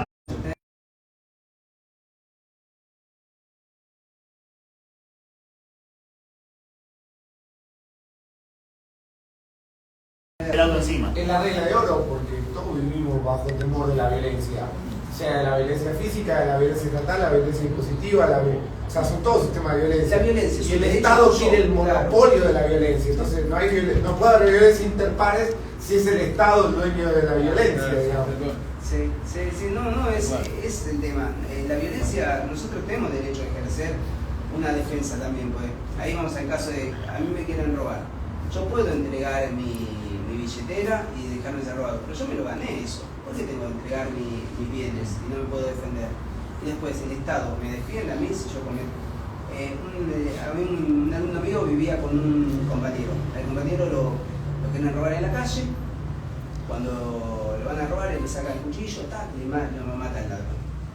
Se comió 2 años preso. El ladrón había salido hacía 2 meses antes de la cárcel. No pudo demostrar, él mató a una persona con un cuchillo. Nunca se demostró que el cuchillo era del ladrón, no le creyeron a él que... nada. Con el tiempo le creyeron, pero se comió 2 años preso por una cosa que estaban ellos 2 solos. Y bueno, esa es la justicia, que no es funcional a la defensa personal. Muchas veces es muy difícil, uno pasa un trance muy feo. Y bueno, y más allá de todo eso, las leyes están para respetarlas, y las leyes se respetan, y las leyes fueran buenas, está bien, pero bueno, es lo que tenemos y tenemos que... No, pero en general siempre que un ciudadano se defiende, justicia por mano propia. Y la verdad que no es así. Si vos actuás en legítima defensa, no actuás en defensa tuya, no estás haciendo justicia, porque vos no es tu mano. Vos estás defendiendo tu integridad personal y física, digamos, tu derecho a la vida, que es el primer derecho que te otorga la Constitución, digamos, la ley. ¿Cuál es? el derecho a la vida. Mi propiedad es mi vida es mi existencia. Si es mi derecho garantizado, tengo también derecho a defenderlo. ¿O no? Sí. Y la vida de tercero, porque vos también podés tener el auxilio de un tercero. ¿No viste hace poco que no sé qué era un pakistaní que apuñaló bebés en Europa? No, Sí. en Francia. En Francia. Sí, Los sí, europeos sí. y la gente, nadie fue encima No, de- y ves al muchacho que está atrás, que Claro. se mueve así, no reacciona. Y la historia del que hizo una película Clint Eastwood, que esto no es por hablar a los yankees, imaginate, digo, pero en el tren, cuando sale el yihadista que aparece armado en el tren, que hacen la película, que actúan los mismos que estuvieron ahí en el tren, eran 2 yanquis que eran militares, se le abalanzaron sobre el tipo que tenían acá 47 totalmente desarmados, y fueron con la actitud y lo redujeron en el tren, y el tipo les cortó a uno la oreja, todo, está la película. Y digo, como que en Europa Occidental hay un miedo o sea, que un tipo en Inglaterra ven un tipo con un cuchillo y como que salen todos desfavoridos, es una cosa. Sí, bueno, pero es una ideología que nos están inculcando, que esto es un tema global. ¿Sabes cuántos actos heroicos seguramente hay en la calle en el día a día que no nos enteramos? No. Siempre vemos al que mataron en la parada colectiva, al colectivero que mataron, nunca vemos al héroe cotidiano, ¿no? Porque debe haber, así como decir, bueno, si vos ves que están robando a una chica en la parada del colectivo y más de uno aparece, salta y lo detiene, Bueno, y eso ahí- no sale en Ahí el tenés la medio. falta de idiosincrasia, que el argentino o de cualquier persona debe defender lo suyo. No, pero Por eso no te lo muestra. a mí Porque me si pasó- vos- El a mí me problema es pasó que el que- Estado invierte la prueba sobre el ciudadano común. Sí. Porque justamente como el Estado tiene el poder de ejercer la fuerza, no puede permitir que un ciudadano la utilice libremente. Porque de eso a una rebelión, aunque parezca mentira, es muy poco el camino. Porque con todos los problemas que está habiendo en la provincia de Buenos Aires, si los ciudadanos saliesen armados a ejercer su derecho a la defensa, Trompearon a un ministro de seguridad, fíjate cómo estamos, ¿no? No, pero ¿qué pasa? Que a ver, un hasta intercambio de ideas. Claro, A ver. de cinco ideas por vez, estamos pero- en manos de un comunismo progre, que es un híbrido de comunista y liberal, que lo que hace es mantener el monopolio de la violencia y ejerce violencia simbólica constantemente. La de- Reemplazaron la guerra, la lucha de clase, Comunidad. reemplazaron la lucha de clase por la guerra de sexos. Bueno, Entonces, pero- claro, nos matamos entre Yo hombres y tuve mujeres, nos una matamos situa- todos, yo en tuve una composición total. Donde tuve un pibe que le robó una piba en la calle, lo agarré, le metí una llave, me lo llevé, lo apoyé. Era un pibito. Yo cuando lo vi corriendo, que venía robando, no lo miré. Cuando lo agarré, lo detuve, le dije, no, está. Y me rescato que estaba el compañero. Y yo digo, ¿qué? Estoy loquísimo. O sea, estoy teniendo un chabón con las 2 manos y el otro chabón podía venirme, me metía un putazo y ni me entraba. O sea, fui y te das cuenta. Y lo primero que hizo la gente, cuando yo lo detuve, al margen de que nadie lo estaba defendiendo, ¿no? O sea, estaban todos queriendo lincharlo, digamos, porque yo ya lo tenía reducido. Se pusieron a filmar.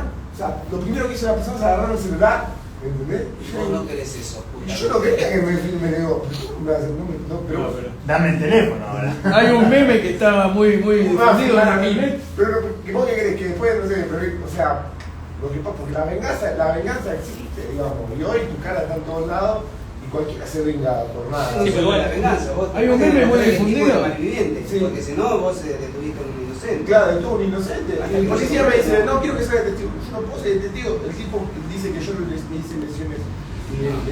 Lesiones. Yo peleando. Sí, por eso, vos no tenés que figurar ahí, No no tengo tenés que que figurar, desaparecer, no un tengo- anónimo. Hay un No me meme la muy cree. difundido ahora que dice la sociedad de hoy. Hay un tipo ahogándose en un lago y están todos filmando con el celular. Nadie se tira. Bueno, para mí eso, todo eso no es... Queremos que no borres es este una cosa archivo que- ahora. Yo no veo conspiranoide, para mí es una ideología mundial. Que Es la agenda 2030, que es Sí.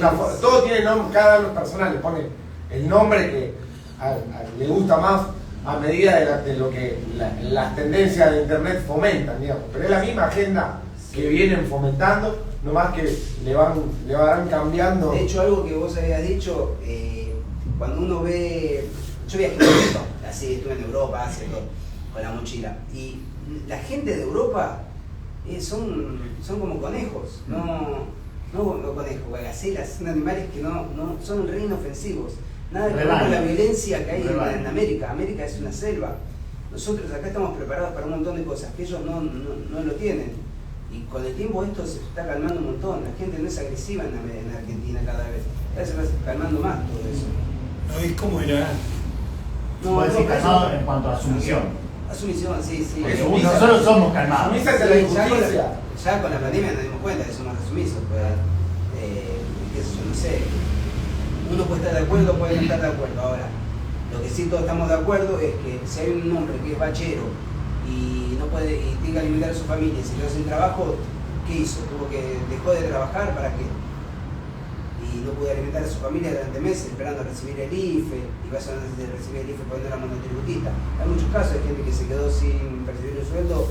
Algo más básico, se violó la Constitución y no hicimos nada. Sí, por eso. Entonces, bueno, eso para mí es un tema mundial, no es. No, lo que pasa es que el Estado te cuida. Y el cuchillo está íntimamente relacionado con el hombre, ¿no? Porque dicen que la gente le tiene mucho miedo a las armas de fuego. Yo puedo saber a qué le tenía más miedo, al arma de fuego o al cuchillo. Todo el mundo dice que es más. Depende de la distancia. Sí, depende de la distancia. Igual es un tema, yo lo veo más como un tema de shock. Porque uno asocia el cuchillo ya con el corte, ya te imaginás. La psicología del dolor. Sí, hay una cosa que es los anclajes, eso es algo psicológico. Cuando uno a veces ve algo, uno recuerda otra cosa. Cuando uno ve un cuchillo, lo primero que te viene a la mente es la sangre y el corte. Eso es lo primero que te viene a la mente. Vos ves un arma y tal vez no te vienen muchas imágenes. ¿Por qué? Porque tienes que ser una persona acostumbrada a tirar, tener conocimiento o haber conocido lo que es tirarle a alguien. El mal concepto de las películas, que vemos que reciben un tiro y siguen corriendo y siguen peleando y tienen 3 agujeros. ¿Quién no se cortó alguna vez? Ahora, ¿cuántos conocemos gente que le hayan pegado un tiro a quien le pegaron un tiro? Y saber la sensación, así, el calor, el soplido, todas esas cosas. O sea que yo tuve, a mí me pegaron, me metieron un buscapolo, me clavaron en la espalda una vez que me vinieron a atacar varios y medio que me desangré yo y me entró aire a la pleura, fue un punto nada más, porque fue un buscapolo. Después está que estuve en el hospital Ramos Mejía al lado de un pibe que era retranza, que era cumbiero y estaba en la joda y le había metido como 8 tiros y estaba mejor que yo. Yo estaba con la bajona así, con agua y sangre, con un hemotórax y el otro estaba de parabienes, me había metido 7 tiros, 8. O sea, como mirá la locura, ¿no? Bueno, lo que tiene el cuchillo, a diferencia del arma de fuego, uno, así yendo a la parte letal, uno con un cuchillo para apagar a una persona tiene que ser muy preciso. Con un arma de fuego no hace falta ser tan preciso. Con el cuchillo no tengo que ser preciso, porque yo puedo lastimarlo, pero de ahí apagarlo es otro tema. Yo me acuerdo, yo fui enfermero, hice un montón de cosas en mi vida. Bueno, fui enfermero en La Matanza, ¿no? Eso en el 90 y pico, en el 93, cuando salí del ejército. Bueno, y me acuerdo un día había un tipo que lo habían abierto, decía un bajatripas, todo acá, caminando, vamos a hacerlo por acá. El tipo venía, vos sentías, cuando uno lo abren por dentro se da un olor medio feo, vaporoso. El tipo venía, era un tipo grandote, venía, no estaba ni drogado ni nada. Con una mano tenía los chinchulines que le sobresalían y con la otra le pegaba a los policías. Bueno, y ya venía de hacía rato. Fíjense el coraje del tipo. Por eso, hay gente que tiene sensibilidad al dolor, a todo. Y hay otros que vos le van a la vacuna, le dan un pinchazo y se desmayaron. Hay una diversidad de reacciones tremenda. Y bueno, el cuchillo, para que a vos, uno lo que busca a veces con el cuchillo en la defensa es, a veces no es apagar al otro, sino anular la agresión. Si él tiene un cuchillo, y él me ataca, yo me defiendo de él, como sea, así le clavo el cuchillo en la panza, en el corazón, lo que sea. Ahora, yo le clavo el cuchillo en el corazón y no lo mató, eso no lo mata, el cuchillo en el corazón. Se va a morir, eso no tengo duda, pero no lo mató en ese momento. Durará 8 segundos más, yo ya corté la distancia. O sea, estoy en peligro, listo, yo lo clavé, estoy en peligro. Ahora, yo tengo un arma a distancia, es diferente, yo le pego el tiro y tengo changuilla, que le tiro pum, pum, ya está, pum, pum, y lo acabé.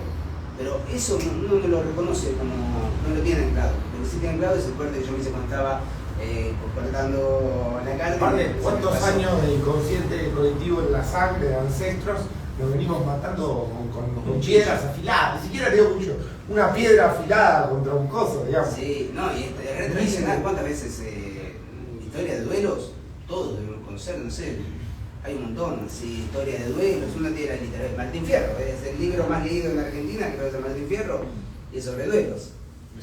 ¿Hay algún tipo de forma de que se haga una enmienda constitucional y puedan volver a haber duelos? ¿O ya es algo totalmente ya no va a haber duelos, inviable eso? Hasta el Mensur Están tratando de sacar No, pero el Mensur sigue en Alemania. Sí. Una cosa que no, yo me parece bien, respeto a alguien que hace el Mensur, eso sí. Ya, antes tenían grima, se cortaban la cara, que estaban con los ojos. Sí, ¿sabes? el Mensur ese, Sí, de las universidades, bueno, eso. Me parece que, qué sé yo, no sé, todo lo que sea algo de coraje me parece que es respetable. Uno tiene que respetar el coraje, el valor, porque es lo más importante. Bueno, eso por lo menos para mí es algo que el valor es valiosísimo. Las cicatrices de la cara eran como algo que caminaban por la calle y mostraban trofeos de guerra. ¿Es verdad que el último duelo se hizo en 1965?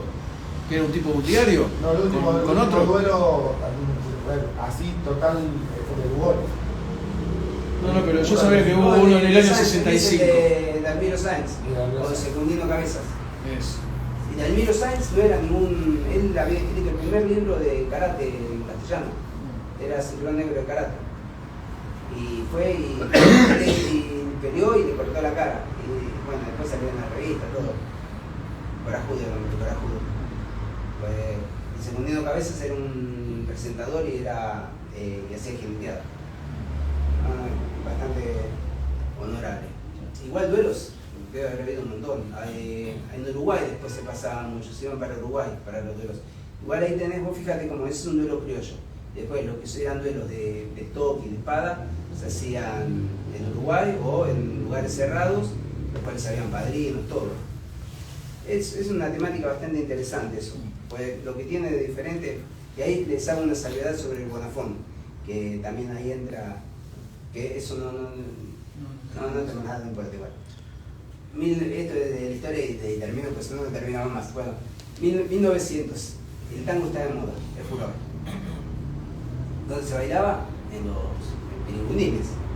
Cuando la gente en Buenos Aires, como habíamos dicho antes, cuando terminaban de trabajar la gente del frigorífico, iban a esos lugares y gastaban sus pesos y bailaban tango. Ahora imagínense ese tipo que trabajaba en un frigorífico con otro hombre del puerto, que iban ahí y de repente entra un hombre con la pajarita, el bastoncito, la galera, todo bien vestido, todo pituco, a ese lugar a bailar también tango. ¿Cómo lo recibían?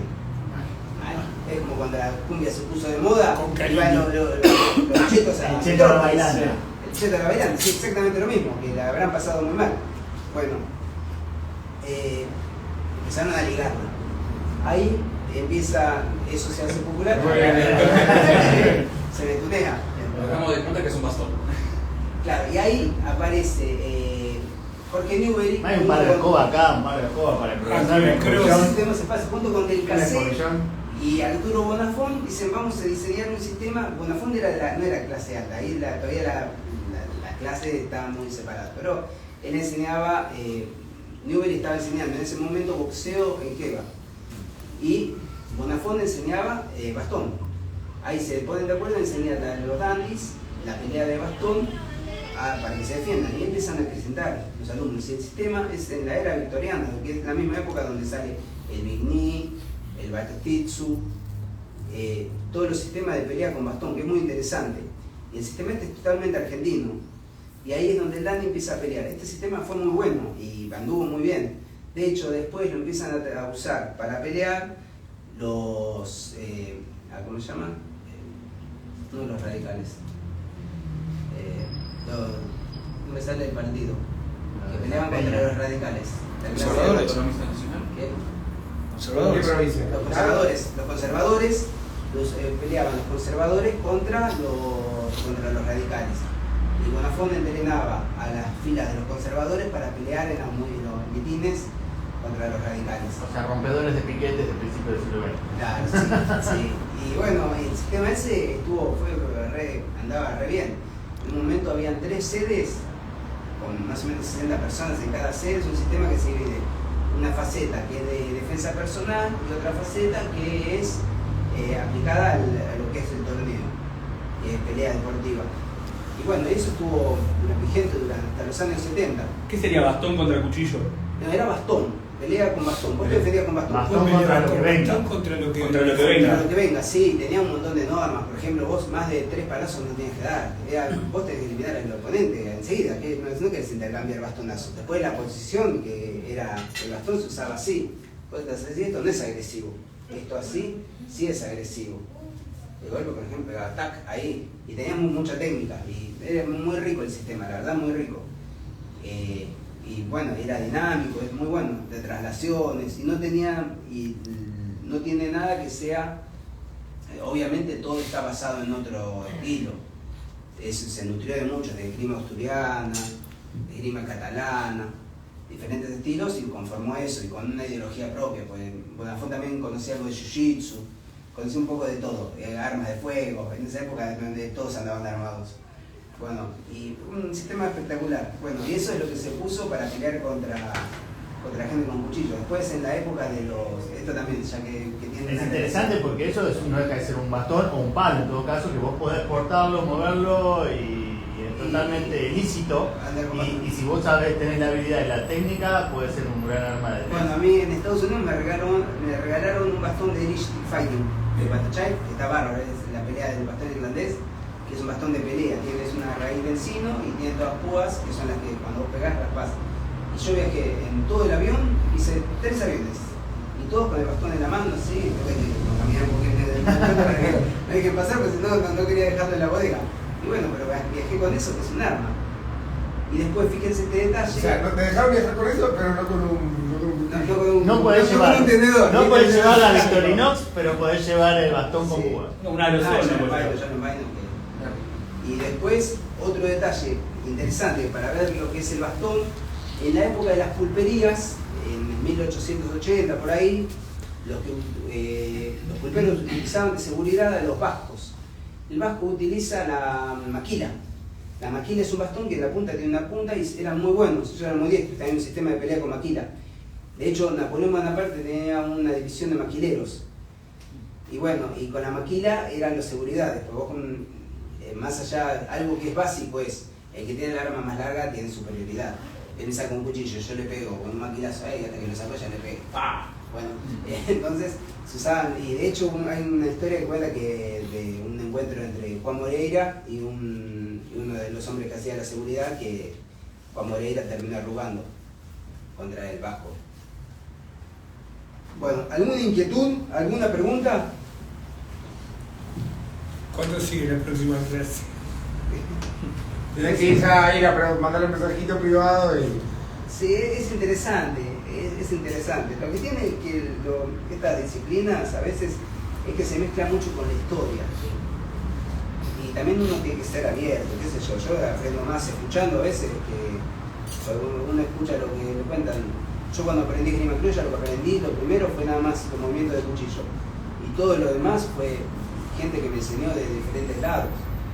Y hay lo de poncho, sí, mucho poncho, pero hay un montón de poncho que es una riqueza, tiene la pisada, lo que es el flecazo, que uno pasa, después los desvíos, tenés la manteada, hay un movimiento que se hace que uno engancha el cuchillo, gira el poncho y lo desarmás, un movimiento que tiene más de 200 años de existencia. De uso. Sí, nosotros hay un ejercicio que hacemos que es, por ejemplo, él me ataca con el cuchillo y yo con el poncho me tengo que defender nada más. El promedio son 17 defensas antes de que me llegue con el cuchillo al cuerpo. Y ese es el promedio. O sea, fíjense qué útil que es. Y ustedes ven que no se corta el brazo. Esto es bastante... Vos me querés cortar, pero yo me agarro el cuchillo. Bueno, Esta noche tiene que coser el poncho. Agarra el Pero caronero. el poncho no aparece. sí, no, el poncho es una cosa espectacular. Y no es una capa. Mucha gente confunde la esgrima criolla que dice, no, esto lo heredaron de España. España, el que peleaba era la clase alta. La clase baja no peleaba no tenía la escuela. No los adiestraban, eran gente que los mandaban a pelear y peleaban. O sea, nosotros la técnica no es una técnica heredada de las clases altas de España. Acá se peleaban, es la pelea de la clase baja, que se mezcló con técnicas aborígenes, técnicas después de gitanas, y es una mezcla, y lo que era utilitario al territorio, con las reglas. Uno lo que hace es lo que utiliza en el día a día. Por eso es, y también no es lo mismo de esto también, es una cosa fundamental. Yo peleo con esto y con esto, y no es, son dos esquemas totalmente diferentes. Totalmente diferentes. Yo con esto voy a hacer movimientos, lo que se llama molinete, movimientos más con más recorrido. Yo con esto, ¿de qué me sirve hacer molinete? Fíjense una cosa bastante simple. Yo hago uno más chiquito, utilizamos la imaginación. Esto es un molinete, ¿no? Ahora, yo puedo hacer esto, ¿y cuánto tardo con esto? Tardo 0,15 segundos, 0,13 segundos, ¿no? Hago esto, tardo más. Ahora, ¿por qué razón yo haría un molinete? Si yo tardo más. Y esto tiene filo. Más fuerza, impacto, más. Para sacarte de encima Sí, algo. ¿qué me importa? Para intimidar, nada más. Claro, yo no necesito más. O por llamar la atención, claro. Para llamar la atención y lo quiero apuñalar. No tengo ningún otro interés que lastimarlo. Yo hago ahí o hago así. ¿Para qué existen los molinetes? Bueno, el molinete es con movimientos de desplazamiento. Yo siempre que me desplazo es cuando yo puedo hacer un molinete. Si yo no me desplazo no tiene sentido. Ahora, yo con un cuchillo chiquito, ¿tengo que hacer un molinete? No, no tiene sentido. Yo con un cuchillo chiquito peleo acá, este va a ser mi defensa. Los movimientos que yo haga van a ser de defensa. Entonces, y ahí peleo. Si lo clavo acá, lo que hacíamos antes. Si corto, siempre que voy para atrás, corto para atrás. Después otro detalle importante, yo les he dicho que tenía 15 kilos de fuerza. Yo me quiero cortar el acá, voy fuerte. ¿Lo voy a poder lastimar seriamente en el hombro si voy con el cuchillo así, fuerte? Para empezar, esto no le hago una mierda, lo corto acá. Pero, ¿lo puedo lastimar fuerte? No, son 15 kilos con este cuchillito que la verdad no tiene mucho peso. ¿Qué hago para tener más fuerza? Esto es algo que es propio de la esgrima criolla que no se da en otros sistemas, yo no lo vi en otros. Levanto el pie y en mi ataque yo voy a apoyar el cuchillo. El cuchillo es el que hace la base, no hace la base de mi pie. Entonces yo ahora estoy haciendo el peso del filo con por lo menos la mitad de mi peso. Yo peso 70 kilos, ahora el cuchillo pesa 15 kilos de fuerza más unos 40 kilos míos. Entonces ¿cuánto tenemos? 50. 50. No daba la misma cuenta, pero si querés la aceptamos en 50. Bueno, y me voy para adelante y digo 50 Coca-Colas en el filo, y ahora sí voy a entrar. Eso es algo que es propio de la esgrima criolla, que uno trabaja con el peso del cuerpo. Después lo que tiene también son las cuartas, que eso se ve mucho en los grabados de esgrima criolla en fotos viejas. La cuarta es el movimiento en el que yo desplazo el peso para adelante y para atrás. ¿Por qué? Hay una foto del coso, creo que está haciendo una cuarta, ¿no? Mira el cartel que hicimos. Abajo. Claro, algo así. Mira, ahí. Esto se ve, yo estoy acá peleando, ¿no? Ahí si quieres ponerte igual, decir ya los dos bonitos. Bueno, estamos acá. Esto es una cuarta. ¿Qué pasa? Él me está mirando a mí. Porque cuando uno pelea, se genera la visión de túnel, todo eso que todos sabemos más o menos que es ahí, que se pone nervioso y todo. Bueno, yo me pongo acá. Él me está mirando a mí, no me está mirando las piernas. Para él este movimiento no lo percibe. Entonces, lo que para él acá es lejos, para mí puede ser cerca. Si yo doy un paso, el movimiento de ritmo, hay un ritmo en las peleas. Todas las peleas hay ritmo y todas las peleas es como un baile. Toda acción tiene una reacción, todo movimiento que él tenga va a tener una reacción en mí. Si yo doy un paso para atacarlo, estoy cortando la distancia, que es lo que hablaba antes, entro en su radio. Yo acá no estoy en su radio. Bueno, imaginémonos que no estoy en su radio. Ahí sí estaría en su radio, acá no estoy en su radio, acá no me llega. Más o menos, lo que tiene es, me llega, lo que se habla en el esgrima criolla son las distancias. La distancia no se mide por el tamaño, sino por la reacción de la persona. Yo acá estoy lejos, pero también puedo estar cerca. Entonces, si en cambio yo doy un paso, soy más lento. Se peleaba más en el lugar, no tenía tanto desplazamiento. Y después otro detalle, el brazo no se saca. Uno muchas veces ve que en las peleas uno hace esto y esto. Eso no existía. El brazo siempre va a ir adelante. Estamos acá, si yo hago ahí, él me puede anticipar. No es muy difícil. Yo hago así, él me puede anticipar. Lo que hace en el esgrima criolla no se muestra nunca el antebrazo. El brazo va a estar acá, él me quiere cortar, pero también. Y entro ahí. Entonces estoy acá, cuando me quiere cortar, y entro. Ay, no me cortes más ya. No has podido. Bueno, ¿alguna pregunta? No, excelente, la verdad. Muy bueno, ¿eh? Excelente.